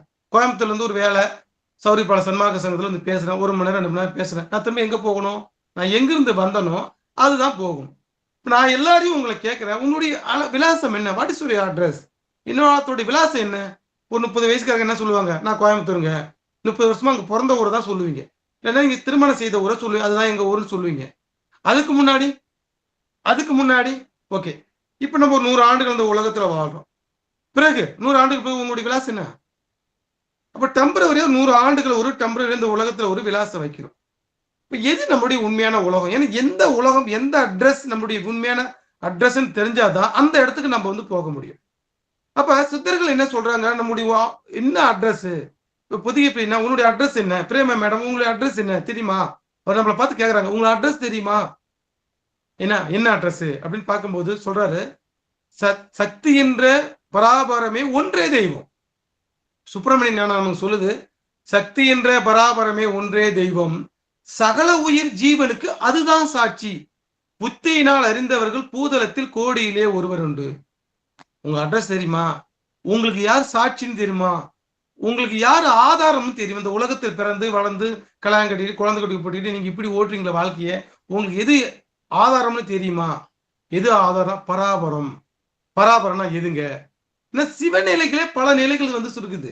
ருத்ரனும் சிவன் தான், சதா சிவன் தான், பல சிவநிலைகள் மேல கோடானா கோடி சிவநிலைகள் இருக்குது. எந்த சிவனை நீங்க போய் அடையணும், எந்த முருகனை அடையணும், எந்த கடவுளை நீங்க அடையணும் அப்படின்லாம் சித்தர்கள் நமக்கு வகுத்து வச்சிருக்காங்க. அப்ப சித்தர்கள் எல்லாம் வகுத்து எல்லா சித்த இலக்கியங்களையும் சித்தர்கள் நூல்களையும் ஒரு ஆய்வு பண்ணி பார்க்கும்போது ஆதி முருகப்பெருமான் நமக்கு சுப்பிரமணிய ஞானத்துல என்ன சொல்றாரு? சுப்பிரமணிய ஞானத்துலனாக்க சக்தி என்ற பராபரமே ஒன்றே தெய்வம். சும்மா போட்டு இந்த உலகத்துல பிரம்மா விஷ்ணு எல்லாம் போட்டு பெதட்டிட்டு காலத்து விரையும் பண்ணாதான். 5000 ஆண்டுகளுக்கு முன்னாடி சொன்ன தகவலை நான் சொல்றேன். 5000 ஆண்டுகள் இதை நமக்கு கற்பிக்காம பஞ்சாமிர்தத்தின் லட்டையும் கற்பிச்சுட்டு உட்காந்தா இந்த உண்மை புரியாது. நம்ம திரும்ப அப்டேட் வரணும். நீங்க ஒரு வெர்ஷன்லயே நம்ம அந்த முருகப்பெருமானை பார்த்துருக்கிறோம். ஆனா முருகப்பெருமான் இன்னொரு வெர்ஷன்ல, டபுள் வெர்ஷன்ல, அப்டேட் வெர்ஷன்ல நமக்கு ஒரு புதிய ஞானத்தை கொடுத்திருக்கிறார். இப்ப என்ன சொல்றாரு? பராபரம் தான் ஒன்று தெய்வம், அதுதான் சகல உயிர்களுக்கு சாட்சியா இருக்குது. இப்ப நீ யாருன்னா நீ தான் பராபரங்கிறாரு. நீ யாருனாக்க நீ தான் பராபரம், நீ தான் பராபர சிவம், இது நீ தான் உண்மையான சிவம். இந்த பராபர வெளிகளுக்கு தான் நீ போய் வாழணும். அந்த இடத்துக்கு தான் மரணம் வராது. நீ இந்த உலகத்துல இருக்கிற வரைக்கும் மரணம் வரும். எப்படி 100 ஆண்டுகள் இந்த உலகத்துல மரணம் வருது. எல்லாருக்கும் இந்த ஸ்பேஸ் வந்து கலைஞ்சு போகுது. நமக்கு மேல இருக்கிற பிரம்மாறாரு, பிரம்மனா நீ ஆகிட்டு பிரம்மன் உலகத்துல பிரம்மாவாக நீ வாழ்ந்தாலும் 4,34,000 ஆண்டுகள் கழிச்சு பிரம்மன் உலகத்துக்கு மரணம் வரும். நீங்க போயிட்டு அங்க இறந்து வருவ. அதுக்கடுத்து விஷ்ணு வந்து 8,64,000 ஆண்டு கழிச்சு விஷ்ணு இறந்துருவார். விஷ்ணு உலகத்துல போய் மரணம் வந்துடும். இது மாதிரி பிரம்மா, விஷ்ணு, ருத்ரன், மகேஸ்வரன், சதாசிவம் நவகிரகங்களுக்கெல்லாம் மாண்டு போயிடுவோம் அப்படி என்று நான் சொல்லல. சுப்பிரமணிய ஞானத்துல சுப்பிரமணியம் 200 சொல்லுது இந்த நூல். சுப்பிரமணியம் 200 18வது பக்கத்துல நான் எல்லாம் நோட் பண்ணிலாம் வச்சுக்கிறேன். சுப்பிரமணிய ஞானம் 28வது பக்கம். இந்த சுப்பிரமணிய ஞானம் 200 இந்த நூல் 200 பாடல்கள் உள்ளது. இதுல வந்து சொல்ற பராபரத்துல பிரம்மா, விஷ்ணன் இவங்க எல்லாம் இறந்தே போயிடுவாங்க. அதனால அந்த உலகத்துல நீங்க லட்சியம் வைக்காதீங்க, அந்த உலகத்துக்கு நீங்க போகணும் அப்படின்னு விரும்பாதீங்க. பராபரம் தான் உண்மையான கடவுள், பராபர சிவன் தான் உண்மையான சிவம், அந்த சிவத்துக்கு நீங்க வாங்க அப்படின்னு சுப்பிரமணியன் ஞானம் சொல்லுது. அப்ப நம்ம பராபர சிவத்துக்கு போதுமான யோகத்தையும் ஞானத்தையும் நமக்கு வந்து சுப்பிரமணிய ஞானம் சொல்லுகின்றது. எப்படி அந்த பராபரத்தை அடையணும், என்ன யோகம் அடையணும். ஆனா உங்களுக்காக வந்து ஒரு பாடலை வந்து படிக்கிறேன். சுப்பிரமணிய ஞானத்துல 24வது பக்கம், சுப்பிரமணிய 200. கேளடா அகஸ்தியனே கேளு கேளு. ஏன்னா அந்த பாடல்கள் எல்லாம் அகத்தீசருக்கு உபதேசம் படிப்பது போல இந்த பாடல்கள்லாம் நமக்கு வந்து அமைஞ்சிருக்குது. கேளடா அகஸ்தியனே கேளு கேளு, கிருபையுடன் மூவருக்கு வயது சொல்வேன். மூவர் யாரு? பிரம்மா, விஷ்ணு, ருத்ரன். நாளடா 18 யுகந்தான் அப்பா, நலமாய் தான் இருந்து மாண்டே போயிடுவார். 18 யுகத்துல மூவர்கள்லாம் இறந்து போயிடுவாங்க. நீலடா அவர்களுக்கும் சிரஞ்சீவி கேளு, நிச்சயமா சொல்லுகிறேன் முன்னே ஆவான். வாழடா என்னுடைய உபதேசங்கள் தான் மகத்தான ஜெயமாச்சி உண்மைதானே. நான் போய் சொல்றேன்னு நினைச்சிக்காத. 5000 ஆண்டுகளுக்கு சொல்லப்பட்ட வேதம் இது. இன்னைக்கு நேற்றுக்கு சொல்லப்பட்ட புராணங்களோ கதைகளே கிடையாது. தான் என்ற மூவருக்கும் வயது இந்த தகமையுள்ள கலியுகம்தான் கடாட்சித்தினாலே நாவென்ற இவர்களுக்கும் மாண்டே போயிடுவார். நன்மை என்ற அடுத்தவர்கள் வீணா போவார்கள். வானென்ற சதாசிவனும் மகேஸ்வரனும் வன்மையுள்ள யுகநூறில் மாண்டே, சதாசிவ மகேஸ்வரலாம் 100வது யுகத்துல மாண்டே போயிடுவார். தேனென்ற சிவன் மனையால் பராபரையும் தேக விட்டு மாண்டிடுவார். கேளு கேளு. இது ஏற்றுக்கொள்வீங்களா என்னன்னு எனக்கு தெரியாது, நான் சொல்லல. நீங்க சுப்பிரமணிய ஞானம் 200 சொல்லுது. என்ன சொல்றாரு? தேன் என்ற சிவன் மனையால் பராபரையும் தேக விட்டு மாண்டிடுவாள். கேளு கேடு. மாண்டிடுவாள் நானும் இந்த யுகத்தில் தானே மாண்டிடுவேன். சித்திரல் எல்லாம் மாண்டே போயிடுவார். இந்த மறுமலர்ச்சியான கருத்துக்களை, மறுமலர்ச்சியான விஷயங்களை எல்லா அன்பர்களும் எல்லா சகோதர ஆன்மாக்களும் ஏத்துக்குவீங்களா ஏத்துக்கலையான்னு தெரியாது. எனக்கு விடை இதுதான் தெரிஞ்சு ஆகணும். சுப்பிரமணிய ஞானத்துல பராபரை சிவத்தை நாம் அடைய வேண்டும் என்று சொன்ன சுப்பிரமணியார் சுப்பிரமணியம் 200 100வது சதுரிகத்தில் நானே மாண்டி போயிடுவேன் அப்படின்ற தகவல் இருக்குது. சிவனும் மகேஸ்வரனும் இறந்துருவார், கோள்கள் இறந்து போயிடும், பிரம்மா போயிடுவார். அதுக்கடுத்து அகஸ்தியராகிய நீயும் ஆண்டகுரு பராபரத்தில் சேர்ந்தே கொள்வார். அப்பனே இவ்வாழ்க்கை சொற்பமாக, இந்த 100 சதுரிக வாழ்றது சொற்பமான வாழ்க்கை அப்படின்னு சொல்ற. அப்ப 100வது சதுரிகத்துல முருகப்பெருமான் சுப்பிரமணிய ஞானத்துல சுப்பிரமணியன் சொல்றாரு, 100வது சதுரிகம் தான் நான் கடவுளா இருப்பேன், அது பிறகு எனக்கும் மரணம் வரும் அப்படின்ற தகவலை வந்து இந்த சுப்பிரமணிய ஞானம் நமக்கு சொல்றாரு. அப்ப சுப்பிரமணிய ஞானத்துல உபதேசத்தைப்படி சுப்பிரமணிய முருகப்பெருமான் அகஸ்தியர் கோவைகள் போர் ஏழாரம் எல்லாம் பராபரை பராபரை பராபரை பராபரத்தை சிவத்தை அடையணும், பராபரை அடையணும், பராபரை அடையணும் அப்படிங்கிற தகவலைத்தான் நமக்கு வந்து சொல்லியிருக்கிறது.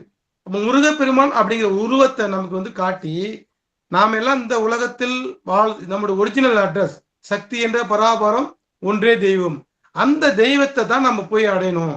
அதுதான் நம்முடைய உண்மையான அட்ரஸ். எவ்வளவு காலம் வாழும்? 100 சதுரீகம். ஒரு சதுரீகம் என்பது பல லட்சம் ஆண்டுகள். இப்போ 100 சதுரீகம் தாங்கி அந்த உலகத்தில் நம்மளால வாழ முடியும். அந்த இடத்துக்கு வருவதற்காகத்தான் நமக்கு சுப்பிரமணிய ஞானம் கொடுக்கப்பட்டது.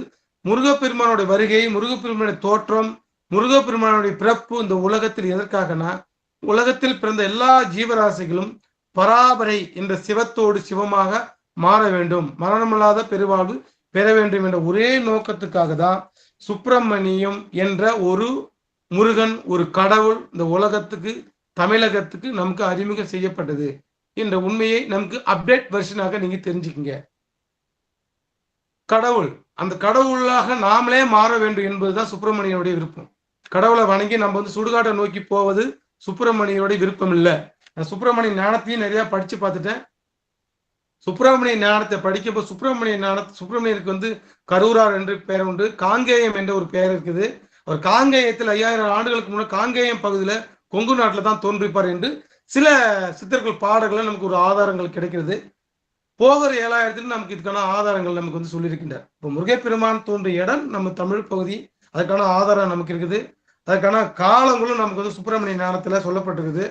எந்த சுப்பிரமணியன் பற்றி புராண கதைகள் இல்லாம சுப்பிரமணியன் பூச நட்சத்திரத்துல ஆவணி மாசம் பிறந்திருக்கிறார், பூச நட்சத்திரத்தில் பிறந்திருக்கிறார், முதல் காலில் மற்ற மனிதர்கள் போலவே பிறந்தார் அப்படிங்கிற ஒரு தகவல் நமக்கு போகர் சுப்பிரமணியரை பத்தி 5941, 5942, 5943 போன்ற பாடல்கள்ல சுப்பிரமணியரை பற்றி போகர் 7000 போகர் சொல்லியிருக்கிறார். அதை அடிப்படையா வைத்துதான் நாம சொல்றோம். சுப்பிரமணியன் நமக்கு வேதங்களை சுப்பிரமணிய 200, சுப்பிரமணிய ஞானம் 500 என்ற நூலை சொல்றார். ஓகே, இப்ப நம்ம சப்ஜெக்டுக்கு வரோம். அப்ப சுப்பிரமணியன் நம்மளை எல்லாம் மரணமில்லா பெருவாழ்வு வாழுங்கிறார், வானுலகத்தில் வாழுங்கிறார், பராபரைக்கு போகணுங்கிறார். இந்த உலகத்துல நாம எல்லாம் செத்து மரணம் அடைவது சுப்பிரமணியருக்கு முருகப்பெருமானுக்கு சம்மதம் இல்லை. நாம் உண்மையிலேயே முருக பக்தராக இருந்தால் முருகப்பெருமானை போன்று மரணமில்லா பெருவாழ்வு வாழணும். அதற்குண்டான வழியை தான் தேடணும். அதுக்குண்டான ஞானத்தை புரிஞ்சுக்கணும். நாம் இறந்து போவது முருகப்பெருமானுக்கு சம்மதம் இல்லை. ஏன்னா நீங்க எல்லாம் மரணமில்லா பெருவாழ்வு வாழணும் அப்படின்னு நமக்கு முருகப்பெருமான் சொல்றார். 18ஆம் நூற்றாண்டு, ஏன்னா 5000 ஆண்டுகளுக்கு முன்ன சொன்ன விஷயம் இதே இந்த சுப்பிரமணிய ஞானம். இப்ப 18ஆம் நூற்றாண்டுக்கு திருவருட்பாக்கு நம்ம வரோம். திருவருட்பால வள்ளல் பெருமானார் இந்த உரைநடை புத்தகம், ஏன் நான் இதெல்லாம் காட்டுறேன்னா நீங்க நோட் பண்ணி வச்சுட்டா நீங்க ரெஃபரன்ஸ் பண்றதுக்கு நல்லா இருக்கும். வள்ளலார் நமக்கு அருளிய திருவருட்பா உரைநடை பகுதி. இந்த உரைநடை பகுதியில 445 பக்கத்துல சுப்பிரமணியம் அப்படிங்கிற ஒரு தலைப்பு, சுப்பிரமணியம் அப்படிங்கிற ஒரு தலைப்புல நமக்கு சுப்பிரமணியத்தை பத்தி சில கருத்துக்களை சொல்றார். ஏன்னா நம்ம தலைப்பு வள்ளலாருடைய பார்வையில சுப்பிரமணியர் என்னன்னு. ஏன் வள்ளலார் கண்ணாடியில முதல்ல சுப்பிரமணியரை பாக்குறார். ஆதி டைம்ல வள்ளலாருடைய பிரிண்ட், வள்ளலாருடைய வாழ்க்கையை 2 விதமா நீங்க பார்த்தாதான் நான் சொல்ற விஷயம் புரியும். வள்ளலார் 51 ஆண்டுகள் வாழ்றார். 1823 வள்ளல் பெருமான் பிறக்கிறார். 1823 1865 பார்ட் 1 சமய கடவுள்கள், சமயங்களை, முருகப்பெருமானை, மற்ற தேவாரங்கள், திருவாசங்கள், எல்லா விஷயம், திருக்குறளை எல்லாத்தையும் வள்ளல் பெருமானை சொல்றார். இது ஒரு பக்கம். 1865 சமரச சுத்த சன்மார்க்க சங்கம் வள்ளலார் ஆரம்பிக்கிறார். 1865 1874, அதாவது 9 ஆண்டுகள் சமரச சுத்த சன்மார்க்கத்தை பத்தி நமக்கு போதிக்கிறார். இப்ப வள்ளலார ஒரு சமயத்துல நம்மளை போன்று ஒரு சமயத்துல பிறந்ததுனால நம்மள மாதிரி கருத்துக்களை சொல்றார். அப்ப சுப்பிரமணியத்துக்கு என்ன சொல்றாருனாக்க, சுப்பிரமணியம் என்பது என்ன, வாட் இஸ் மீன் சுப்பிரமணியம் அப்படின்னாக்க, சுப்பிரமணியம்னா ஆறுன்னு அப்படி தமிழ்ல ஒரு பொருள் இருக்குது. நம்முடைய புருவ மத்திய நான் சொன்ன அந்த திலட்ட காலம், சுழிமுனை, முச்சந்தி அப்படின்னு சொல்லக்கூடிய திருச்சிற்றம்பலம் என்று சொல்லக்கூடிய இடம்லாம் இதுதான். இந்த இடத்துக்கு மேல 6 கோடு நமக்கு போகுது. இந்த 6 கோடுகளும் நமக்கு இதயத்தையும் மூளையும் கனெக்ட் பண்ணக்கூடிய வர்மஸ்தலங்கள். 6 படை உள்ள ஒரு இடத்துக்கு பேர் சுப்பிரமணியம். அடுத்தது மூலாதாரத்திலிருந்து இங்க விசுத்தி வரைக்கும், நெஞ்சிக்குழி வரைக்கும் ஒரு 6 இடங்கள் நம்முடைய உயிராற்றல், விட்டல் ஃபோர்ஸ் உயிராற்றலாக இருக்குது. நமக்குள்ள உயிராக இருக்கக்கூடிய ஒரு கடவுளுக்கு ஒரு இடத்துக்கு பேர் சுப்பிரமணியம். அதுக்கு பேர் 6. முருகனுடைய வேல், அந்த முருகன் என்ற உருவத்தை நமக்கு எந்த நோக்கத்துக்காக சுப்பிரமணியத்தை காட்டுறாங்க அப்படின்னு நம்ம புரிஞ்சுக்கிட்டாதான் முருகனை நம்ம எப்படி பார்க்கணும் அப்படின்னு நமக்கு புரியும். சுப்பிரமணியனுக்கு எதுக்கு வேலுங்க? வேல் என்பது சக்தி. சுப்பிரமணியர் சக்தி உள்ளவர். என்ன சக்தி உள்ளவர்? மரணத்தை வெல்லக்கூடிய சக்தி உள்ளவர். உங்களிடமும் வேல் வேணும் அப்படின்னா, நீங்களும் சக்தி வேணும்னா அவர் சொல்ற சரிய கிரி யோகத்தின் ஞானத்தை கடைபிடிச்சா நமக்கு சக்தி வரும். இப்ப நம்மகிட்ட சக்தி இருக்குது. எப்படி சக்தி இருக்குது? சாப்பாடை 7 தாதுகளா பிரிச்சு மலமா வெளியே போற சக்தி தான் நமக்குள்ளுக்குள்ள இருக்குது. ஆனா முருகனுக்குள்ள இருக்கிற அந்த 6 சக்தி, அந்த சுப்பிரமணியம் சக்தி என்பது உள்ளுக்குள்ள உணவை போட்டா அமுதமா மாத்தக்கூடிய சக்தி இருக்குது. அந்த சக்திக்கு பேர் தான் வேல். அடுத்து மயில். முருகனுக்கு எதுக்கு மயில் கொடுக்கப்பட்டது? மயில் என்பது மாயை. இந்த மனிதன் வந்து நான் ஏற்கனவே சொன்ன ஆணவம், கண்மம், மாயை, மாமாயை, துரோத மாயை. அதுல வந்து மாயை என்பது ஒரு வகையான மலம். இப்ப மயில் என்பது மயிலை அடக்கி கொண்டவன் என்று பொருள். மாயையை அடக்கி கொண்டவனுக்கு பேர் முருகன். இப்ப நீங்க உங்கள் வருகிற மாயை நீங்க அடக்க முடியும்னா நீங்க தான் முருகன், நீங்க தான் கணபதி. கணபதி என்பது கணங்களுக்கெல்லாம் அதிபதி, சித்த ரிஷிகணங்களுக்கு அதிபதி. கணபதி நீயாச்சே அப்படின்னு கணபதி தாசர் என்ற சித்தர் வந்து ஒரு பாடல் பாடுறார். நம்மளை பார்த்து நீ தான் கணபதி, நீ தான் வினை அயகர், கர்ம நல்வினை தீவினை யார் நீக்கி கொண்டாரோ அவன் தான் வினை அயகர், விநாயகர் அப்படின்னு சொல்லப்படுது. அப்ப இந்த பெயர்ல கூட நமக்கு வந்து ஒரு ஞான கருத்துக்களை, ஒரு ஞானத்தை வந்து சொல்லுவதாக நம்ம தமிழ் மரபு அமைக்கின்றது. அப்ப மயில் என்பது மாயை, மாயை வென்றவனுக்கு பேர் முருகன். இப்ப மயில் எதுக்கு காட்டுது? நம்ம எல்லாம் மாயையோட இருக்கும், மாயையை அடக்கி கொண்டவன் முருகன். ஆக சூரன், சூரன் என்பது நமக்குள்ள 96 தத்துவம்.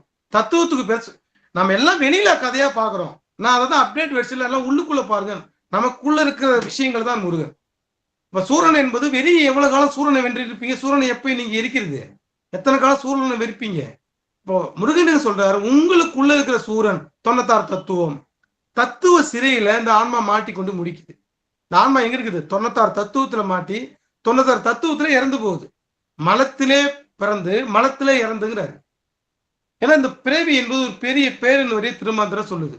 இந்த பேர், இந்த ஒரு ஆப்பர்ச்சுனிட்டி, இந்த ஒரு வாய்ப்பை வந்து எப்படி இப்ப மலத்துல ஒரு புழு, வெள்ளை புழு, அந்த புழு மலத்துலதான் பிறக்கும். நம்ம பாத்ரூம் போகும்போது தெரியும், மலத்துல பிறக்கும். அப்ப அந்த மலத்துல இறந்து போயிடும். அப்ப நம்ம அந்த புழுவுக்கு மாறிதாங்க நம்மளங்கிற. நம்ம யாரெல்லாம் மரணத்தை தழுவிக்கிறோமோ, மரண முருகனாக யாரெல்லாம் மாறலையோ அவர்கள் எல்லாம் மலத்தில் புழுத்த புழுங்க, விலங்குங்கிறாரு, மாடுங்கிறாங்க. நம்ம யாரெல்லாம் மரணமலா பெருவாளுக்கு முயற்சி பண்ணலையோ, அந்த அடையிலையோ, அதெல்லாம் சித்தர்கள் அகஸ்தியர் சொல்ற, மாடுதான் என்றாலும் ஒரு போக்கு உண்டு, மனிதருக்கே ஒரு போக்கும் கிடையாது அப்பாங்கிறார். திருக்கூர்ல திருவள்ளுவர் நம்மளை பார்த்து சொல்ற, மக்களை போல கயவர் அவர் என்ன ஒப்பாரியாம் கண்டதுல. மக்களை போன்ற எவ்வளவு நாலேஜ், எவ்வளவு ஞானங்கள் கொடுத்தோம், இந்த மனுஷன் வந்து மரணத்தை ஒழிக்கிறதுக்கு இவ்வளவு விஷயங்கள் கொடுத்து போய் செத்து போறானே, மக்களை போலவர் கயவர் அவர் என்ன ஒப்பாரியாம் கண்டதில்லை அப்படின்னு நமக்கு வந்து சித்தர்கள் எல்லாம் சொல்றாங்க. அப்ப யாரு அழிக்க முடியும்? ஏன்னா இந்த பிறவி வந்து ஒரு பெரிய பேர் அப்படின்ட்டு வரையா. நான் ஒரு பக்கம் சாபம், நோய், ஆனா ஒரு பக்கம் திருமந்திரம் என்ன சொல்றது? பெரிய பேருங்க. எப்படி? பெருதற்கரிய பிறவியை பெற்றும் பெருதற்கரியதோர் பேரிழந்தாரே, சாரி, பெருதற்கரிய பிறவினை பெற்றும் பெருதற்கரிய பேயானடி பேனார், பெருதற்கரிய பிராணிகள் எல்லாம் பெருதற்கரியதோர் பேரிழந்தாரே அப்படின்னு திருமந்திரம் சொல்லுது. என்ன சொல்லுது? பெருதற்கரிய இந்த மனித பிறவை பெற்று, ஏன்னா அரிதறிது மானிடரா பிறத்தல் எதுன்னு சொல்லணும் நம்ம. அப்ப பெறுதற்கரியமான இந்த பிறவியை பெற்றும் பெற வேண்டிய பிராணடி பேனார், இறைவன் திருவடியை போயிட்டு அடையல. அப்ப பெறுதற்கரிய பிராணிகள் எல்லாம், எந்த பிராணிகளாவது சாப்பிடுமா? எந்த மாடாவது இறைவன் திருவடியை அடையுமானா அடையாது. அப்ப நம்ம என்ன சொல்ற, திருமூல சொல்லாம பிராணிகள் எப்படி இறைவன் திருவடியை பெறாம இறந்து போகுதோ அது மாதிரி நீங்களும் இறந்து போறீங்க. இப்ப நம்மளை பார்த்து என்ன சொல்ற? பிராணிகள்ங்கிறார். யாரெல்லாம் மரணமலா பெருவாழ்வு அடையிலோ அவர்கள் எல்லாம் பிராணிகள் அப்படிங்கிறார். அப்ப 96 தத்துவத்தை நம்ம நீக்காம நம்ம எப்படி மரணமலா பெருவாழ முடியும்? நமக்குள்ள இருக்கின்ற சூரனை யார் வென்றார்களோ அவர்கள் முருகன். அப்ப முருகன் என்ற அந்த பாத்திரம் எப்படின்னாக்க மாயையை வென்றது, தத்துவங்களை, சூரன் என்ற தத்துவத்தை வென்றவனுக்கு பேர் முருகன். கொடி கட்டின்பாங்க. முருகன் ஒரு கொடி காட்டுவார். நான் வந்து கொடி கட்டி கொண்டவன். கொடி என்பது அகங்காரம். நமக்குள் இருக்கின்ற அகங்காரத்தை யார் ஒருவன் கட்டி கொள்றானோ, யார் ஒருவன் அடக்கி கொள்றானோ அவனுக்கு பேரு முருகன். கொடி என்பது அகங்காரத்தினுடைய வெளிப்பாடு, அகங்காரத்தினுடைய அடையாள சின்னமாகத்தான் முருகனுக்கு கொடி காட்டப்பட்டது. அடுத்தது முருகனை வந்து ஒருமுகம் உள்ளவன் அப்படின்பார். அதாவது இறைவனுடைய காரண காரியம், இறைவனுக்கு வந்து காரணமும் இருக்கு, அவன் தான் காரியமும் ஆகான். காரணம் காரிய நிமித்தமாகிய அறிவு முகமாக இருக்கின்றது ஒரு முகம். அந்த ஒரு முகம்தான் திருமுகம், முருகன் முகம். அந்த காரண காரியமாக விளங்குவன் யாரு? இறைவன். அந்த இறைவனாக யாரு மாறினானோ அவனுக்கு தான் ஒரு முகம் என்றும் இறைவன் என்றும் முருகன் என்றும் சொல்லப்பட்டது. முருகனுக்கு 3 முகம் அப்படின்ற ஒரு பேர் இருக்குது. அதாவது ராஜிஷம், தாமசம், சாத்விகம். 3 குணங்கள் நிற்குணமான். முருகனுடைய 3 குணம் என்பது 3 முகம் என்பது எதை காட்டுதுனாக்க 3 முகங்களையும் கடந்து நிற்குணமானவன் யாரு? முருகன். அதுக்கடுத்து 4 முகனும் முருகனுக்கு ஒரு பேர் இருக்குது. அதாவது பசுமணம், சுத்தமணம், உள்மணம், கலிகல மனம் என்ற 4 மலங்களையும் தத்துவ கூட்டங்களுடைய விளக்கம், தத்துவ கூட்ட 4 முகங்களையும் கடந்த ஒரு முகம் எது? முருகனுடைய முகம். அதான் 4 முகம். அதுக்கடுத்து 6 முகம் அப்படின்னு சொல்லுவது உண்டு. நான் ஏற்கனவே சொன்னேன், நம்ம உடம்புல இருக்கிற 6 ஆதாரங்களையும் அடக்கி கொண்ட 6 ஆதாரங்களையும் கடந்தவன் முருகன். 6 விதமான தீட்சை, 6 விதமான தீட்சை, சுத்த புருவமத்தில் இருக்கின்ற நிலையை பெற்றவன், மூலாதாரத்தில் இருக்கின்ற 6 சக்தியை பெற்றவன். அதுக்கடுத்து 6 முகம்ங்கிறதுக்கு இன்னொரு கருத்தும் வள்ளலார் வந்து நமக்கு சொல்றார். சுத்த அறிவின் மூலம், சுத்த அறிவுக்கு மூலமா இருக்கிற ஒரு முகம், ஒளி அறிவுக்கு மூலமா இருக்கிற ஒரு முகம், சுவை அறிவுக்கு மூலமா இருக்கின்ற ஒரு முகம், பரிசு அறிவுக்கு மூலமா இருக்கின்ற ஒரு முகம், வாசன அறிவுக்கு மூலமா இருக்கின்ற முகம், கடைசியா ஆன்ம அறிவு, ஆன்ம அறிவுக்கு மூலமா இருக்கின்ற ஒரு முகம். இந்த 6க்கும் மூலமா, 6 அறிவுக்கு மூலமா இருக்கின்ற முகம் 6 முகம். அதுதான் முருகன் அப்படின்னு நமக்கு வந்து சொல்லப்படுது. சோ மயில் காலில் பாம்பு அப்படின்னு சொல்லலாம். மயில் என்பது நான் ஏற்கனவே சொன்ன மாயை. அந்த மயில் பாம்பு என்பது அகங்காரம். இப்ப பாம்பையும் மயிலையும் அடக்கி வைத்திருக்கின்றவன், பயணம் செய்யவன். மயில் மேல ஏறினான், நமக்கு முருகன் கதை. மயில் மேல ஏறி உலகத்தை சுற்றினான். மயில் மேல ஏறினான் என்பது மாயை மேல ஏறியவன், மாயை வென்றவன் என்று ஒரு பொருள் இருக்கு. மாயை யாரெல்லாம் வென்றானோ அவனையெல்லாம் உலகத்துக்கு கடந்து இறைவனோடு இறைவனா மாறலாம் அப்படி என்பதுதான் இந்த பாடல்கள்லாம் நமக்கு வந்து சொல்லுது. இந்த உருவம், இந்த முருகன் என்ற அந்த உருவம் நமக்கு எதை காட்டுதுனாக்க, ஒரு மனிதன் எதை வென்றால் அவன் முருகனாக மாறலாம், எதை கடந்தால் அவன் முருகனாக மாறலாம் அப்படின்ற விலையை தான் நமக்கு வந்து இந்த பாடல்லாம் சொல்லுது. ஸோ வள்ளல் பெருமான் என்ன சொல்றாரு, இந்த முருகன் என்பது ஒரு தத்துவம். நீங்க முருகனும் உருவத்தை பிடிச்சிக்காதீங்க, தத்துவத்தை பிடிச்சிக்காங்க, குறியீடு பிடிச்சி. கள்ளக்குறிச்சி பஸ் ஸ்டாண்ட் இருந்து சென்னை அப்படிங்கிற ஒரு போர்டு இருக்குது. சென்னை 225 கிலோமீட்டர். இப்ப அந்த போர்டு தான் முருகன் கிடையாது, அந்த போர்டு தான் சென்னை கிடையாது. சென்னைங்கிற போர்டு ஒரு குறியீடு போட்டதுனால அந்த போர்டு மேல நான் ஏறி உட்காந்து அந்த போர்டு சென்னைக்கு போகும் அப்படின்னு நினைச்சா அது அறியாமை இல்லைங்களா? அது முருகன் அப்படின்னு நமக்கு ஒரு உருவம் காட்டி நமக்குள்ள இருக்கிற தத்துவங்களை, நமக்குள்ள இருக்கிற பிரச்சனைகளை, சூரத்தை நமக்கு வெளியே ஒரு குறியீடாக காட்டுறது. அது ஓகே, அது ஃபர்ஸ்ட் வெர்ஷன்ல ஓகே, அதை வணங்குறோம், பூஜைகள் பண்றோம், நான் அதான் தவறுன்னு சொல்லல. ஆனா அதுக்கு அப்டேட் வெர்ஷன், அதுக்கு மேலான அடுத்த வெர்ஷனுக்கு நம்ம போகணும். அடுத்த வெர்ஷன் என்பது அது நமக்குள்ள இருக்கிற தத்துவம். முருகன் காட்டப்பட்ட மயில் வந்து மாயை நம்ம வெல்லணும். பாம்பு என்பது ஒரு அகங்காரம், அகங்காரத்தை நம்ம வெல்லணும். அது வள்ளி தெய்வானே அப்படி என்பதுக்கெல்லாம் வள்ளி தெய்வானே என்பது ஒரு வகையில் சக்தியை தான் சொல்றாங்க. நம்ம 2 பொண்டாட்டி காட்டினேன், 3 பொண்டாட்டி காட்டினேன், முருகனை பொண்டாட்டி 2 பொண்டாட்டிக்காரெல்லாம் நம்ம பார்க்க கூடாது. அவர் வந்து ஒரு பிரம்மச்சரியம். முருகப்பெருமான் என்பவர் ஒரு பிரம்மச்சரி சித்தர். அவங்க இடக்கலை வழக்கலையை தான் சக்தி பெருமான் 2 தெய்வானை வள்ளியாக காட்டுனது. அதனால நான் 2 பொண்டாட்டி உடையவனே அப்படின்னு முருகப்பெருமானை பார்க்கணும். நமக்குள்ள இடக்கலையும் வழக்கலையும் தவிர்த்து முருகன் என்ற முக்தி பெற்றவனுக்கு தான் பேர். அது நான் கலையை வென்றவன், இடைக்கலை முருகன் வள்ளி தெய்வான கலையை வென்றவன் என்பது நான் அடையாள சின்னம் தான் வள்ளி தெய்வான. அதுக்கு முருகப்பெருமானை பார்த்து நாம 2 பொண்டாட்டி கட்டிட்டு இருந்தா முருகனா ஆக முடியாது, சமமாக தான் ஆக முடியும். ஸோ முருகப்பெருமான் என்ற உருவம் நமக்கு வந்து ஒரு தத்துவத்தை, ஒரு குறியீடை, நம்ம ஒரு தத்துவார்த்த விளக்கத்தை நமக்கு வந்து சொல்லுது. இந்த விஷயங்கள்லாம் நீங்க சுப்பிரமணிய ஞானத்துக்குள்ள போனா உங்களுக்கு உண்மை புரியும். முருகப்பெருமான் அதாவது பிரம்மச்சரியங்கிறாரு. நம்ம முருகனை 2 பொண்டாட்டிக்காரன்னு சொல்லிக்கிறோம். சுப்பிரமணிய ஞானத்துக்குள்ள போகும்போது பிரம்மச்சரி 12 ஆண்டுகள் சுப்பிரமணிய பிரம்மச்சரியத்தை கடைப்பிடிச்சு நான் முருகனா ஆன, சுப்பிரமணியனா ஆன, கணேசனா தம்பியா ஆன அப்படின்ற பாடல்கள்லாம் நமக்கு நிறைய இருக்குது. வள்ளலாரும் நமக்கு என்ன சொல்றாருனாக்க, சுப்பிரமணியம் என்ற ஒரு கருத்துக்கு பார்வைக்கு என்ன சொல்றாருனாக்க, அது ஒரு தத்துவம். நமக்கு தத்துவத்தை புரிஞ்சுக்கிட்டு நாம எல்லாம் போகணும். ஓகே, இப்ப நம்ம வந்து முக்கியமான ஒரு விஷயத்துக்கு வருகின்ற தருணம். நீங்க ஏத்துக்கிறீங்களா ஏத்துக்கலையாங்கிறது எனக்கு ஒரு பொருட்டு இல்லை. நான் ஏற்கனவே சுப்பிரமணிய ஞானத்துல வந்து உங்களுக்கு ஒரு தகவல் சொல்லியிருக்கிறேன்.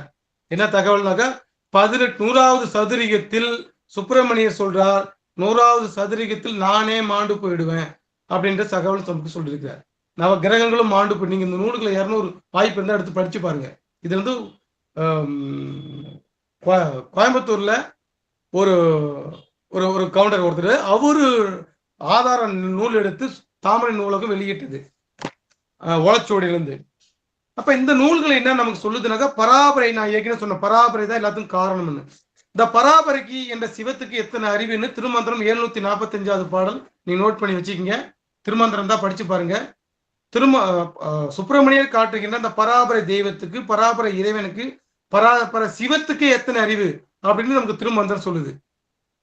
735வது பாடல், ஒற்றறிவு 5 உணர்ந்தறிவு 6 கற்றறிவு 7 கலந்தறிவு 9 பற்றி அறிவு 10ங்குது. 10 என்ன? 10வது. நமக்கு இப்ப இருக்கிறது 6 அறிவு.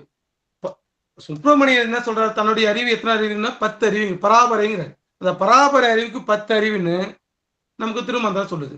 உற்றறிவு 5 உணர்ந்தறிவு 6 கற்றறிவு 7 கலந்தறிவு 9 பற்றி அறிவு 10ங்குது. 10 அறிவு உள்ள பராபரைங்குது.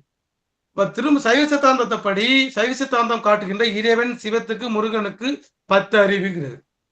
இது 18ஆம் நூற்றாண்டுக்கு வரைக்கும் 5000 ஆண்டுகளாக இந்த சைவ சித்தாந்தம், இந்த சித்தாந்த வேதங்கள், இந்த பெருமானுடைய ஞானங்கள், சித்த இலக்கியங்கள்லாம் 18ஆம் நூற்றாண்டு வரை போகுது.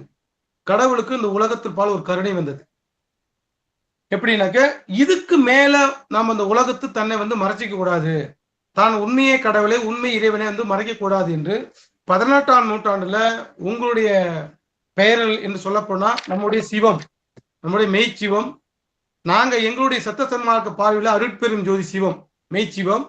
இந்த அருட்பெரும் ஜோதி சிவம் 18ஆம் நூற்றாண்டுல இந்த கடவுள் எல்லை போதும், ஒரு பராபரை எல்லை என்று உண்டு, அது 100 சதுரங்களுக்கு அங்க கடவுளாக வாழலாம் அப்படின்னு சொல்லப்பட்ட இவ்வளவு இலக்கியங்களும் இவ்வளவு 12 திருமறைகளும் எல்லா நூல்களுமே அந்த பராபரை சிவத்தை, பராபரை இறைவனை ஒரு மனிதன் போய் அடையணும், அதுதான் நம்ம சொந்த ஊரு அப்படின்னு காட்டுது. இப்ப 18ஆம் நூற்றாண்டு வரைக்கும். 18ஆம் நூற்றாண்டுக்கு பிறகு திருட்பா அப்படின்ற ஒரு நூலை இந்த உலகத்துக்கு நம்முடைய சிவபெருமானே கொடுக்குறார். கொடுத்து இந்த விஷயத்தை நீங்க அப்டேட் பண்ணீங்கிற. எப்படி? ஒரு குழந்தைக்கு 5 வயசுல ஒரு பலூனை கொடுக்குறாரு அந்த அப்பா, 6 வயசுல லட்டை கொடுக்குறார், ஒரு 10 வயசுல சைக்கிள் வாங்கி தரார், 12 வயசுல ஒரு பெரிய வேணா ஆன உடனே பைக் வாங்கி தரார். நல்ல மெச்சூரிட்டி ஆகிட்ட பிறகு, நல்ல முதிர்ச்சி வந்த பிறகு அந்த இறைவன் என்ன பண்றாரு? அந்த அப்பா என்ன பண்ற? தன்னுடைய சொத்து எல்லாத்தையும் மகனுக்கு கொடுக்குறார். இப்ப நம்ம எல்லாமே இறைவனுடைய பிள்ளைகள். நமக்கு திருவாசகத்தை கொடுக்குறார், சுப்பிரமணிய ஞானத்தை கொடுக்குறார், திருமந்திரத்தை கொடுக்குறார், எல்லா நூல்களையுமே கொடுக்குறார். ஒவ்வொரு வயதுக்கு இந்த உலகத்துக்கு வயது ஒவ்வொரு வேதங்களா கொடுக்குறார். அந்த வேதங்களை பிடிச்சுதான் அந்த இறைவனை போய் அடைகிற மார்க்கங்களையும் கொடுக்குறார். பல லட்சம் ஆண்டுகள் ஒவ்வொரு மதங்கள் எல்லாத்தையும்.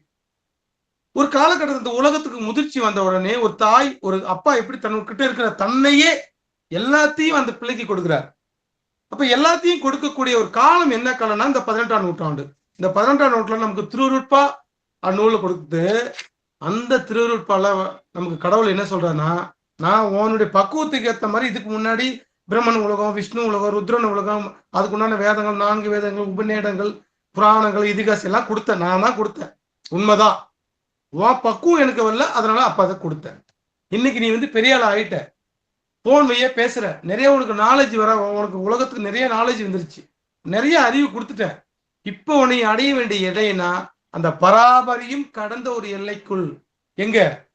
அருட்பெருவெளி, பெருவெளி, மெய்ச்சிவம். இந்த மெய்ச்சிவத்தை நீங்க அடைங்க. இந்த உலகத்தில் பிறந்தவர்கள் மெய்ச்சித்தை அடைய வாங்க அப்படின்ட்டு நமக்கு அப்டேட் வெர்ஷன் பார்ட் 1.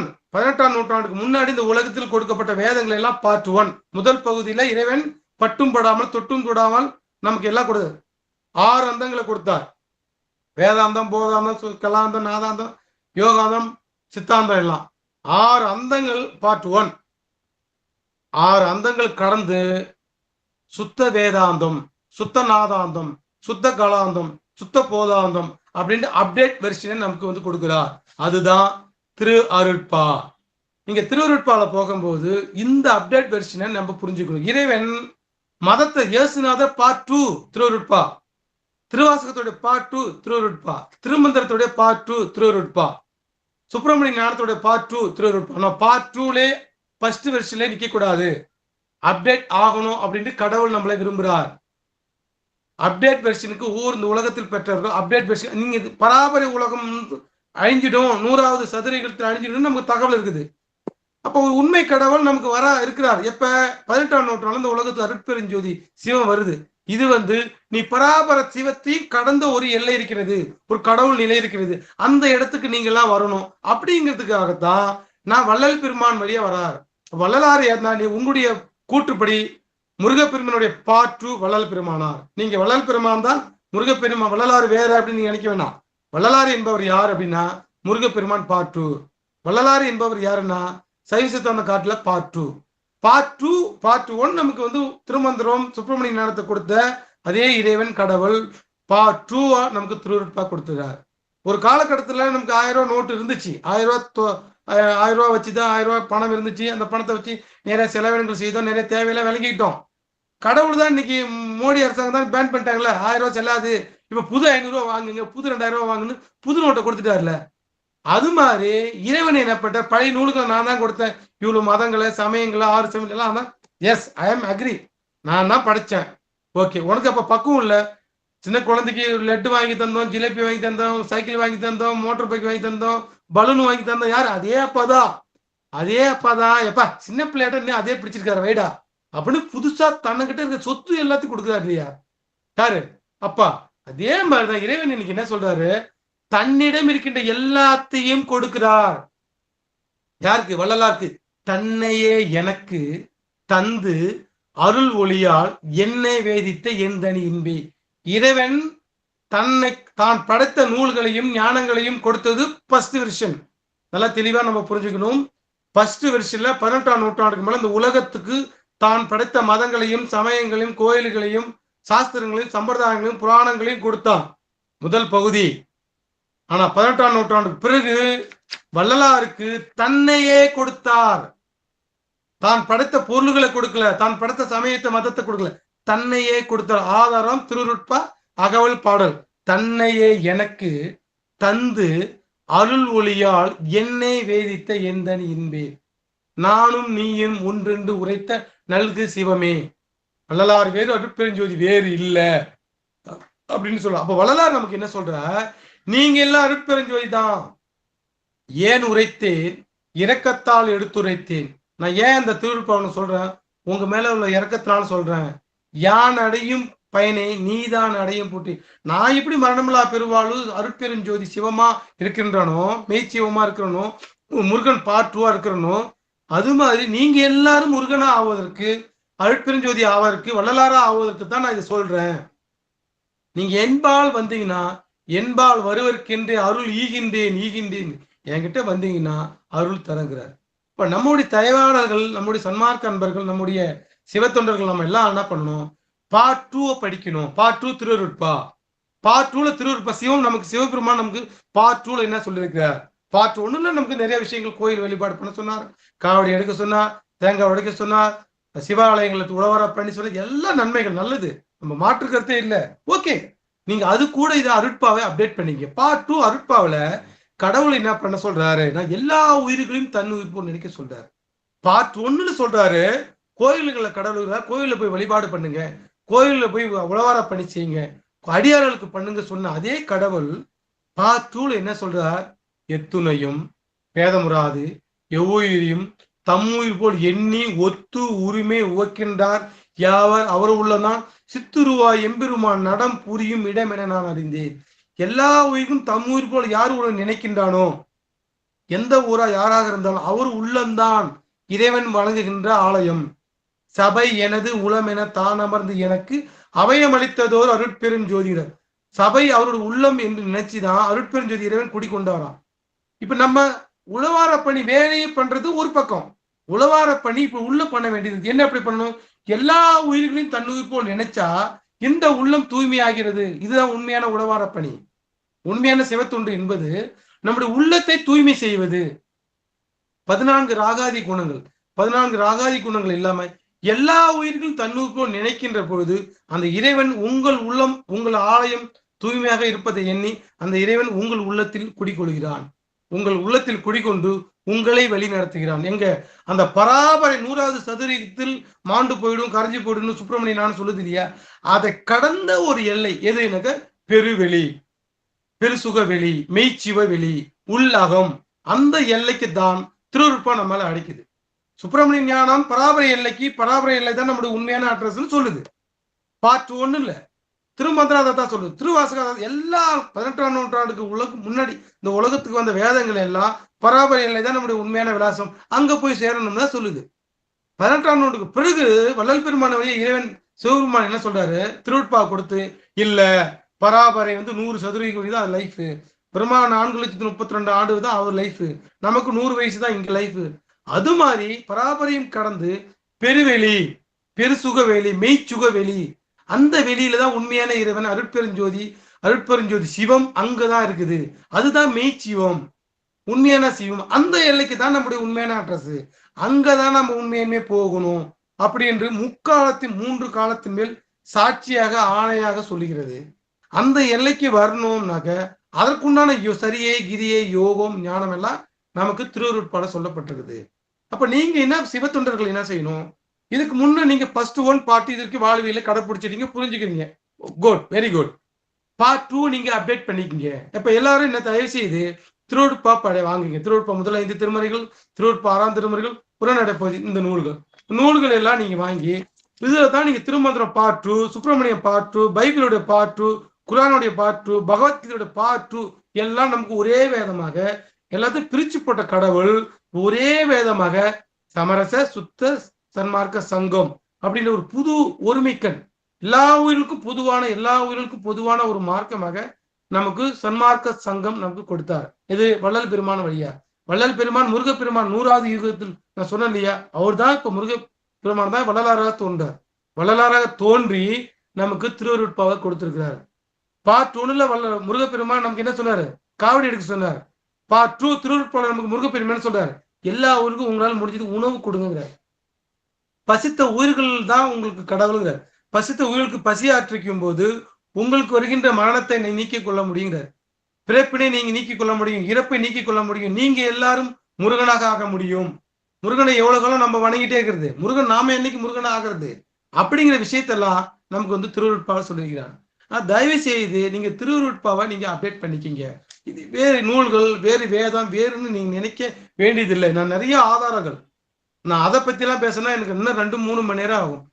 இப்ப கரையும் திருச்சிற்றம்பலம், கரையாத திருச்சிற்றம்பலம். கரையும் திருச்சிற்றம்பலத்தில் நமக்கு சைவ சித்தாந்தத்தை சொல்லிட்டு திருவருட்பால கரையாத திருச்சிற்றம்பலத்தை ஒரு இடத்தை நமக்கு சொல்லியிருக்கிறார். இப்ப பார்ட் 2 இந்த காலத்தில் நமக்கு இறைவன் கொடுத்த விஷயங்களை, வேதங்களை நீங்க அப்டேட் பண்ணிக்கணும். நான் இதை தப்பு ரைட்டுன்னு சொல்ல அங்க அந்த ஆய்வுக்கே போகல. நீங்க இந்த விஷயங்களை அப்டேட் பண்ணிக்கிட்டா நம்ம இன்னும் மேலுள்ளவராக இருக்கும். மாட்டு வண்டியில போனோம், தப்பு கிடையாது, அந்த காலத்துக்கு தான் வசதி. மாட்டு வண்டியில போனோம், ஒரு மணி நேரத்துக்கு வெறும் 10 கிலோமீட்டர் 5 கிலோமீட்டர் தான் போக முடியும், தப்பே சொல்லல. ஆனா இன்னைக்கு பைக்கு வந்துருச்சு இல்லைங்களா, இன்னைக்கு கார் வந்துருச்சு, பிளைட் வந்துருச்சு, மணிக்கு 5000 கிலோமீட்டர் போற வேகத்துல வந்துருச்சு. இது நம்ம வாங்கி கொள்ளணும். இல்ல சார் நான் மாட்டு வண்டியிலே போவேன் சார் அப்படின்னா அது அவங்க விருப்பம். ஆனாலும் நம்ம வேகம் போய் சேர முடியுமா, நம்ம போக வேண்டிய இடம் போக முடியுமானா ரொம்ப லேட் ஆகும். அதனால இன்னைக்கு நமக்கு பைக் வந்துருச்சு, கார் வந்துச்சு, எல்லாரும் தயவு செய்து மாட்டு வண்டியில் போனது நல்லது, தப்பு சொல்லல, அந்த காலத்தினுடைய கட்டாயம். ஆனா கூட திருவருட்பா என்னும் காரை வாங்கிக்கிங்க, இலவசம் தான் அந்த காரம். இந்த காலத்தில் பயணம் செய்தா நாம் அடைய வேண்டிய லாபம், ஆன்ம லாபம், அந்த லாபத்தை விரைவாக சீக்கிரமாக போய் அடையலாம் அப்படின்ட்டு உங்கள் அனைவருக்கும் ஒரு வேண்டுகோளாக, ஒரு ஆன்ம உரிமையோடு உங்கள் அனைவரையும் வேண்டி வணங்கி இந்த அற்புதமான நிகழ்வை ஏற்பாடு செய்திருக்கின்ற அத்தனை நல்ல உள்ளங்களுக்கும் நன்றி பாராட்டி நன்றி கூறி, இதுவரை நீங்க கேட்ட அத்தனை நல்ல உள்ளங்களுக்கும் நன்றி பாராட்டி நன்றி கூறி இந்த சிற்றூரை நிறைவு செய்கிறேன். அடியனுக்கு இது சிற்றூரை தான். ஏன்னா நமக்கு கொடுக்கப்பட்ட டைம் 1 மணி நேரம், கொஞ்ச காலம் தான் பேசினாங்க. யாராருக்கு ஏன்னா இதை பத்தி நமக்கு தெரியாதான் முதல்ல நம்ம வேலுண்டு வினையில் இந்த குரூப்ல வரோம். அது எப்படி ஷெடியூல் நடக்குது, எவ்வளவு நேரம் பேசணும் போகணும் அப்படிங்கிற விஷயம் நமக்கு முழுமையாக தெரியல. இருந்தாலும் ஒரு அளவுக்கு மீறி உங்களையும் நம்ம போட்டு கஷ்டப்படுத்த முடியாது என்று உணர்ந்து ஆன்மநேயத்துடன் நிறைவு செய்கிறேன். திருவருட்பாவை அப்டேட் பண்ணிக்கிங்க என்பதுதான் இந்த பொருளோட நோக்கமாக. தவிர நீங்க செய்து கொண்டிருக்கின்ற வழிபாட்டை, நீங்க செய்து கொண்டிருக்கின்ற நம்பியிருக்கின்ற எந்த விஷயங்களையும் குறை சொல்வது அடியோட நோக்கம் இல்லை. நானும் உங்களில் ஒருவன் தான், உங்களுக்குள் ஒருவன் தான், நீங்களும் எங்களுக்குள், எல்லாரும் இன்னும் நான் வேறு, சன்மார்க்க வேறு, சைவ சித்தாந்த வேறு, முருக பக்தர்கள் வேறுலாம் இல்லை. இது முருகப்பெருமானே தான் வள்ளலார், வேற யாருமே இல்லை. முருகப்பெருமானே தான் வள்ளலாராக வந்திருக்கின்றார். திருநாவுக்கரசரே தான் வள்ளலாராக வந்திருக்கின்றார். தாய்மான சுவாமிகள் தான் வள்ளலாராக வந்திருக்கிறார். மாணிக்க வாசக பெருமானத்தை வள்ளலாராக திருவருட்பா நமக்கு கொடுத்துறார். அது எல்லாம் விரைஞ்சி இருக்குது, மக்களால் கடைப்பிடிக்க முடியலன்னு தான் திருவருட்பா என்று எல்லாத்தையும் ஒருங்கிணைச்சு நமக்கு திருவருட்பாக கொடுத்துக்கிறார். ஒரு புது எல்லையை, அந்த பராபரையும் கடந்த ஒரு புது எல்லையை நமக்கு காட்டுறார். அதுதான் சுத்த சன்மார்க்க சுக பெருவெளி. அந்த வெளிதான் நம்முடைய உண்மையான அட்ரஸ், உண்மையான விலாசம் அப்படின்னு நமக்கு திருவருட்பால வள்ளல் பெருமான் சொல்றார்.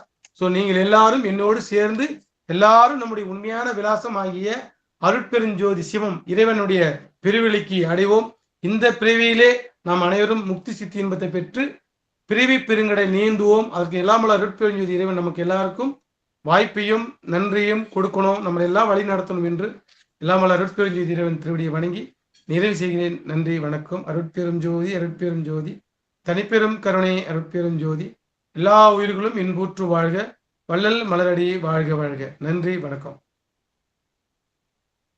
உங்களுக்கு ஏதாவது கேள்விகள் இருந்தா கூட நீங்க தாராளமா ஏதாவது ஒரு கேள்விகள், ஐயங்கள், நம்ம பேசுறதுல ஏதாவது கேள்விகள், ஏதாவது உங்களுக்கு தனிப்பட்ட முறையில் ஏதாவது நம்ம பேசுற விஷயங்கள்ல ஏதாவது நீங்க கேள்விகள் இருந்தா கூட நம்ம விளக்கம் தர தயாரா இருக்கிறோம். அது அட்மினுடைய இந்த குரூப் எப்படி நிகழ்வு எப்படி போகுதுன்னு தெரியல.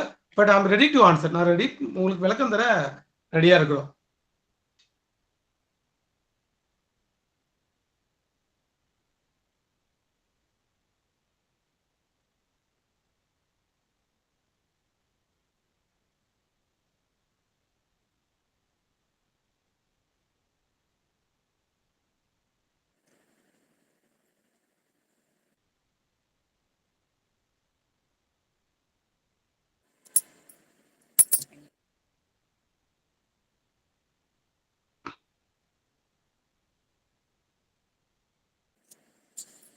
ஐயா மிக்க நன்றிங்க ஐயா. நன்றிங்கம்மா, நன்றிகள். மிக்க நன்றி. சிறந்த சொற்பொழிவுங்க ஐயா, ரொம்ப அருமையா இருந்துச்சு. நிறைவு பாடல் பாடிட்டு நம்ம நன்றி உரை சொல்லிக்கலாங்க ஐயா. வான்முகில் சொல்லி முடிச்சுட்டு பாடு. வான்முகில் வழாது பெய்க வலி வளம் சுரக்க மன்னன் கோன்முறை அரசு செய்க குறைவிலாதுயிர்கள் வாழ்க நான்மறை அரங்கலோங்க நற்றவம் வேள்வி மல்க மேன்மைகொள் செய்வ நீதி விளங்குக உலகமெல்லாம் மேன்மைகொள் செய்வ நீதி விளங்குக உலகமெல்லாம் ஆறிரு தடம் தோல் வாழ்க அருமுகம் வாழ்க வெற்பை கூறு செய்தனிவேல் வாழ்க குக்குடம் வாழ்க செவ்வேல் ஏரிய மஞ்சை வாழ்க யானை தன்னங்கு வாழ்க மாறிலா வள்ளி வாழ்க வாழ்க சீரடியாரெல்லாம் வாழ்க சீரடியாரெல்லாம். அரகர நம பார்வதீபதே அரகர மகாதேவா. தென்னாடுடைய சிவனே போற்றி, எந்நாட்டவர்க்கும் இறைவா போற்றி. வெற்றிவேல் முருகனுக்கு அரோகரா. திருச்சிற்றம்பலம். சிவசிவா. ஐயா, இன்னைக்கு அனைத்து இங்க வேலுண்டு வினையிலை குடும்பத்தில் இணைந்திருக்கிற அனைத்து முருக அடியார் திருவடிகளையும் என் மனம் மெய் மொழிகளால் வணங்கிக் கொள்கிறேன். இன்று எனக்கு நன்றியுரை கூற வாய்ப்பளித்த அனைத்து அடியார்களுக்கும் நன்றி ஐயா. வள்ளலார் பார்வையில் முருகன் என்ற தலைப்புல நீங்க இன்னைக்கு ஞான உரை வழங்கிய புதுகை பிரியன் ஐயா அவர்களுக்கு என் மனமார்ந்த நன்றியை தெரிவித்துக் கொள்கிறேன். ஐயா, முதல்ல உங்க பேருக்கு ரொம்ப சந்தோஷமா இருக்கு. எங்க பேரு கேட்கறதுக்கே ரொம்ப அருமையா இருக்கு. ரொம்ப நன்றிங்க. நீங்க இன்னைக்கு சொன்ன ஒவ்வொரு வார்த்தைகளும் ஒவ்வொரு இதுவும் மிக சிறப்பா இருந்துச்சுங்க ஐயா. முருகப்பெருமான் நம்ம முப்பாட்டனார், நம்மளோட அவரோட வம்சாவளிதான் நம்மள அப்படின்னு சொல்றது கேட்கறதுக்கே ரொம்ப சந்தோஷமாவும் பெருமையாவும் இருந்துச்சு. அப்புறம் 18 சித்தர்கள் அப்படின்னா பதியை எட்டியவர்கள் அப்படின்னு நீங்க விளக்கம் சொன்னீங்க. அப்படிங்கிற வார்த்தை இன்னைக்குதான் புதுசா நான் கேட்கறேங்க. 18 சித்தர்கள்லாம் ஏதோ ஒரு இது நினைச்சிட்டு இருந்தேன். ஆனா அது பதியை எட்டியவர்கள் அப்படின்னு சொல்லி அருமையா நீங்க சொன்னீங்கயா. 18 பேர்கள் கூட நம்ம வேணா சொல்லிடலாம். ஒரு பாடல், அதுக்கு ஒரு பாடல் சித்திர பாடல் இருக்குது. அந்த பாடல கூட நம்ம வேணா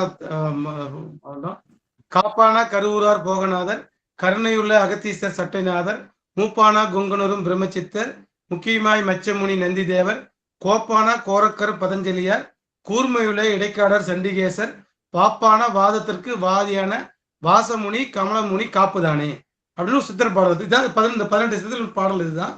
ஆனா அதுக்கு அர்த்தம் இப்படி ஒரு மீனிங், பதியை எட்டியவர்கள். ஆடி 18ஆம் தேதி பதியை எட்டியவர்கள். அனுப்புங்க, அடியருக்கு அனுப்புங்க, நம்ம குடும்பத்துல நன்றி நன்றி. முருகப்பெருமானுமே ஒரு சித்தர் அப்படிங்கறது நீங்க இன்னைக்கு சொன்னீங்க. அதே மாதிரி நம்ம உணர்த்துறதுக்காக உள்ளத்தில் ஒருவனை உள்ளுரு சோதியை உள்ளம் விட்டு ஓரடி நீங்கா ஒருவனை உள்ளமும் தானும் உடனே இருக்கினும் உள்ளம் அவனை உரு அறியாதே அப்படிங்கிற திருமந்திர வாக்கியங்களை எடுத்து நம்மளுக்கு விளக்குனீங்கய்யா. அதுல என்ன சொன்னீங்கன்னா, தானமும் தர்மமும் செய்தால் விண்ணுலகத்துல நம்மளுக்கு ஒரு வாழ்க்கை இருக்கு, நமக்காக ஒரு வாழ்வு இருக்கு அப்படிங்கறது சொன்னீங்க. அது தகுந்த மாதிரி பிறப்பு இறப்பு அப்படிங்கிறது 2 நோய் அப்படிங்கிறது இன்னைக்கு நாங்க அதை உணர்ந்தோங்கய்யா.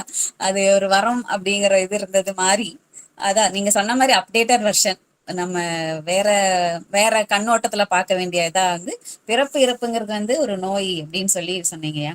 அதே மாதிரி நிறைய புத்தகங்கள் பத்தி சொன்னீங்க. சுப்பிரமணியம் 100, திருவருட்பா புத்தகம், நிறைய புக்ஸ் சொன்னீங்க. நல்லா இருந்துச்சு. அதை கண்டிப்பா அதை வாங்கி அதை பயன்பெறோம் அப்படின்னு சொல்லி இருக்கு. அப்புறம் பசிப்பிணியை நோக்கினால் மரணப்பிணியை நீக்குவார் அப்படிங்கிற வார்த்தை சொன்னீங்க. யாருக்கெல்லாம் வந்து நம்ம பசிய வந்து இது பண்றோமோ அவங்களுக்கெல்லாம் வந்து நம்ம மரணத்தை நீக்கி நம்ம பெருவாழ்வு அடையலாம் அப்படிங்கறது சொன்னீங்க. யோகம் செய்யுங்கள் அப்படிங்கிற யோகத்தோட இம்பார்ட்டன்ஸ் பத்தி, முக்கியத்துவத்தை பத்தி எங்களுக்கு நீங்க எடுத்து சொன்னீங்க. சுழுமுனை ஞானம், சுழுமுனை சுவாசம் இதெல்லாம் செஞ்சோம்னா நம்ம நினைத்தது நடக்கும், முருகப்பெருமான் நம்மளை தேடி நமக்காக வருவாரு அப்படிங்கிற அற்புதமான கருத்தை எடுத்து சொன்னீங்கய்யா. அப்புறம் நம்ம விலாசம் வந்து நம்ம இன்னைக்கு புதுசா கேட்கிறேன். நீங்க சொல்லும் போது யோசிக்கிறோம், ஓகே இத்தனை நாள் நம்ம விலாசம் இதுதான், பிறந்த ஊரு, திருமண ஊர், அதெல்லாம். ஆனா உண்மையான விலாசம் எது அப்படின்னா யோசிக்க வேண்டிய விஷயமா இருக்கு. அதுக்கு நீங்க சொன்ன விளக்கம் வந்து ரொம்ப சக்தி ஒன்றே பராபரம் ஒன்றே அப்படிங்கிற பாட்டு சொன்னீங்களேங்க, அது ரொம்ப அருமையா இருந்துச்சுங்க அந்த பாட்டு. சக்தியே போயிருச்சே. சக்தியே பராபரமே ஒன்றே தெய்வம், சகல உயிர் ஜீவனுக்கும் அது தானாச்சா, புத்தியினால் அறிந்தோர்கள் புண்ணியோர்கள், பூதலத்தில் கோடியிலே ஒருவர் உண்டு, பத்தியினால் மடமயங்கி நிலையில் நிற்பார் அப்படிங்கிற பாலியிலே மனத்தை விடார் பரம ஞானி, சுற்றியே அலைவதில்லை சூட்சம் சுழியிலே நிலை அறிந்தால் மோட்சம் தானே. அருமைங்கய்யா, ரொம்ப அருமையா இருந்துச்சு. அது நம்ம கேட்கதான் இந்த மாதிரி புத்தகங்கள்ல இவ்வளவு அற்புதமான இதெல்லாம் இருக்கு அப்படிங்கறது நாங்க இன்னைக்கு தெரிஞ்சுக்கிட்டோங்கய்யா. அப்புறம் திருவருட்பா பத்தி சொன்னீங்க.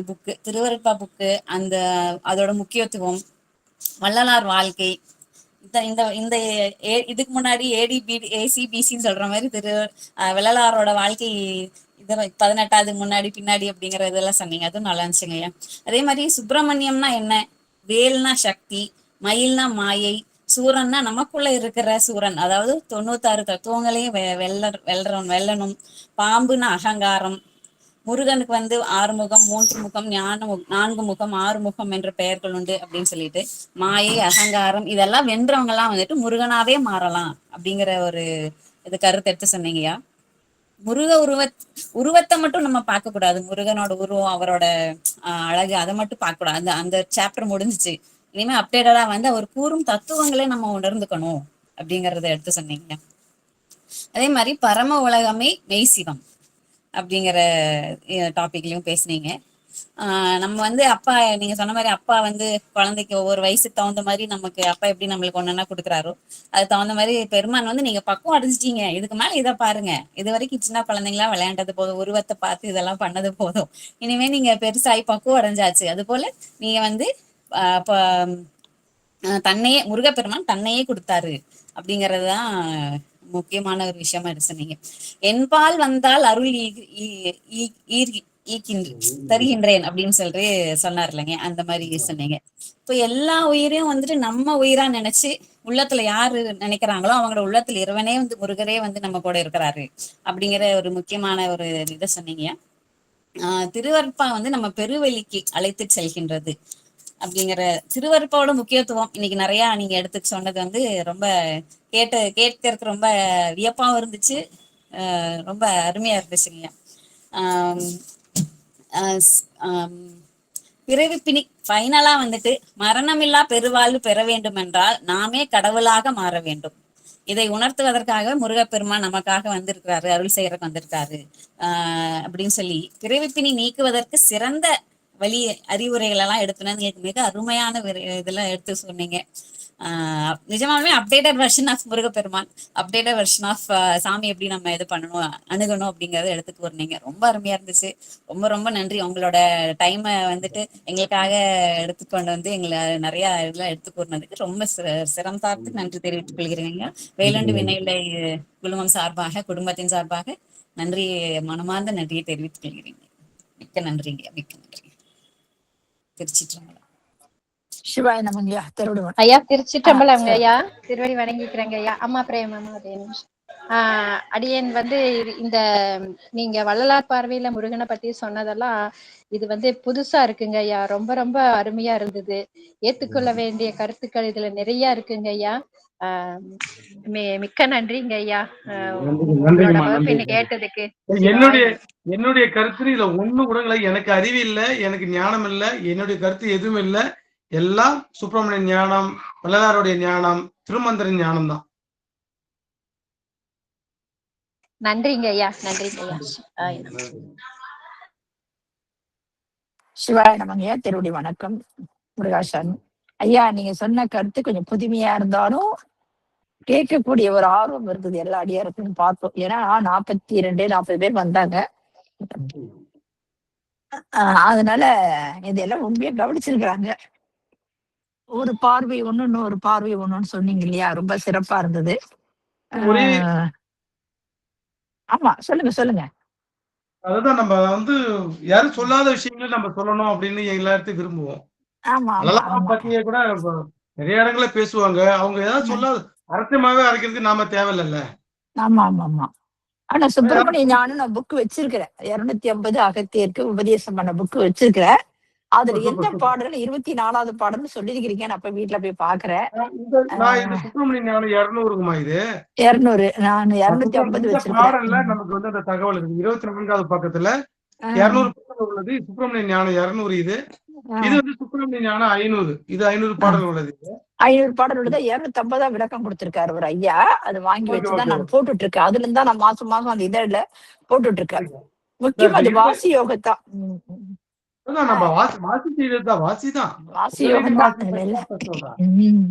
எல்லா இடங்களை பிங்கில வழிதான் நம்ம நாடி ஓடுது. ஆனா சுழுமணில நிலைத்து நிற்கணும்ன்ற அந்த கருத்தரை ரொம்ப அழகா எடுத்து கொடுத்தீங்கயா. ஒரு இதுவும் சொன்னீங்க. சொல்லுங்க. அந்த நெற்றி போட்டு கீழே புருவத்துக்கு நடுவுல நீங்க எப்படி கை வச்சு சுத்தி பொட்டு வைக்கிறதுக்கு காரணமே இங்க போட்டு அந்த இடத்துல தான் பொட்டு வைக்கணுங்கிறதுக்காக நான் முக்கியமா சொல்றோம். அதாவது ஸ்டிமுலேட் பண்றோம். இங்க பொட்டு வைக்கும்போது அந்த இடத்துல நினைக்கிறோம், தூண்டுறோம். அதனால நம்முடைய இதயமும் மூளையும் நல்லா இயங்குது. மூளைக்கு இதயத்துக்கு அது பெரிய டாபிக் அதுக்குள்ள போகல. வர்ம விஷயங்கள்ல போகல. இங்க ஸ்டிமுலேட் பண்ணும்போது நமக்கு இதய நோய் வராது. மூளையில நமக்கு நல்ல ஆற்றல் கிடைக்கும். ஞானம் பெருகும். விட்டுட்டு சுரப்பை தூண்டி விடும்.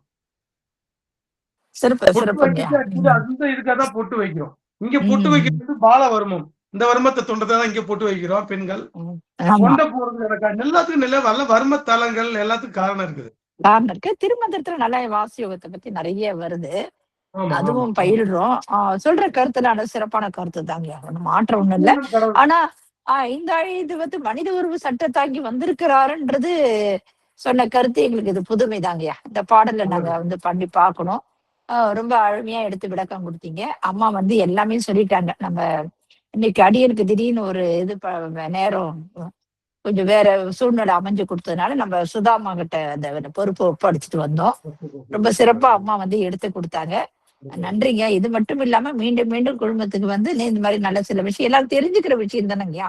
நம்ம பேசுறது சாதாரண விஷயம் இல்ல. ஏதோ கேட்டுட்டு போற மாதிரி இல்ல, நல்லா சிந்திக்கக்கூடிய ஒரு விஷயமா இருந்தது எல்லாருக்கும். சிறப்புங்க, நன்றி. உங்களை பார்த்தா பழைய காமராஜர் நினைவு வருது எனக்கு.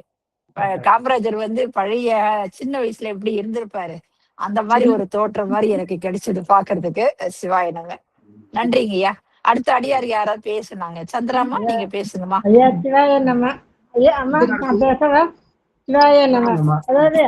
பேசுங்க.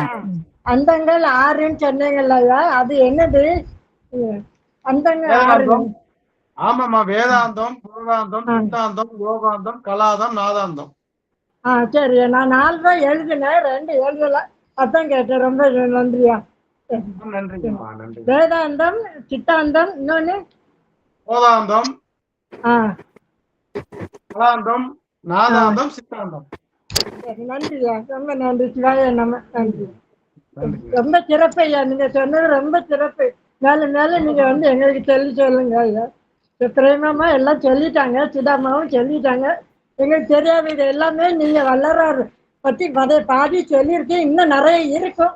நீங்க இன்னும் மேல வந்து சொல்லுங்க ஐயா, நாங்க தெரிஞ்சுக்கிறோம். சிவாய நம்ம. சிவாய நம்ம. ஐயா, நான் பழனியப்பன், கோயம்புத்தூர் ஐயா. வணக்கம் ஐயா. ஆன்ம வெளிச்சம், ஆன்ம முன்னேற்றம் இதெல்லாம் அடுத்த லெவல் காட்டிட்டீங்க ஐயா. ரொம்ப நன்றி. இந்த கலிகாலத்துக்கு தேவையான இந்த வெர்ஷன் 2 காட்டுறீங்க. நம்மளும் முருகப்பெருமானா ஆகலாம். புற வழிபாடை விட்டு அக வழிபாடுக்கு போங்க, அகத்துக்குள்ளேயே போங்க அப்படின்னு சொல்ற மாதிரி ரொம்ப அருமையா அழகா ஒரு லாஜிக்கா எடுத்து சொன்னீங்க.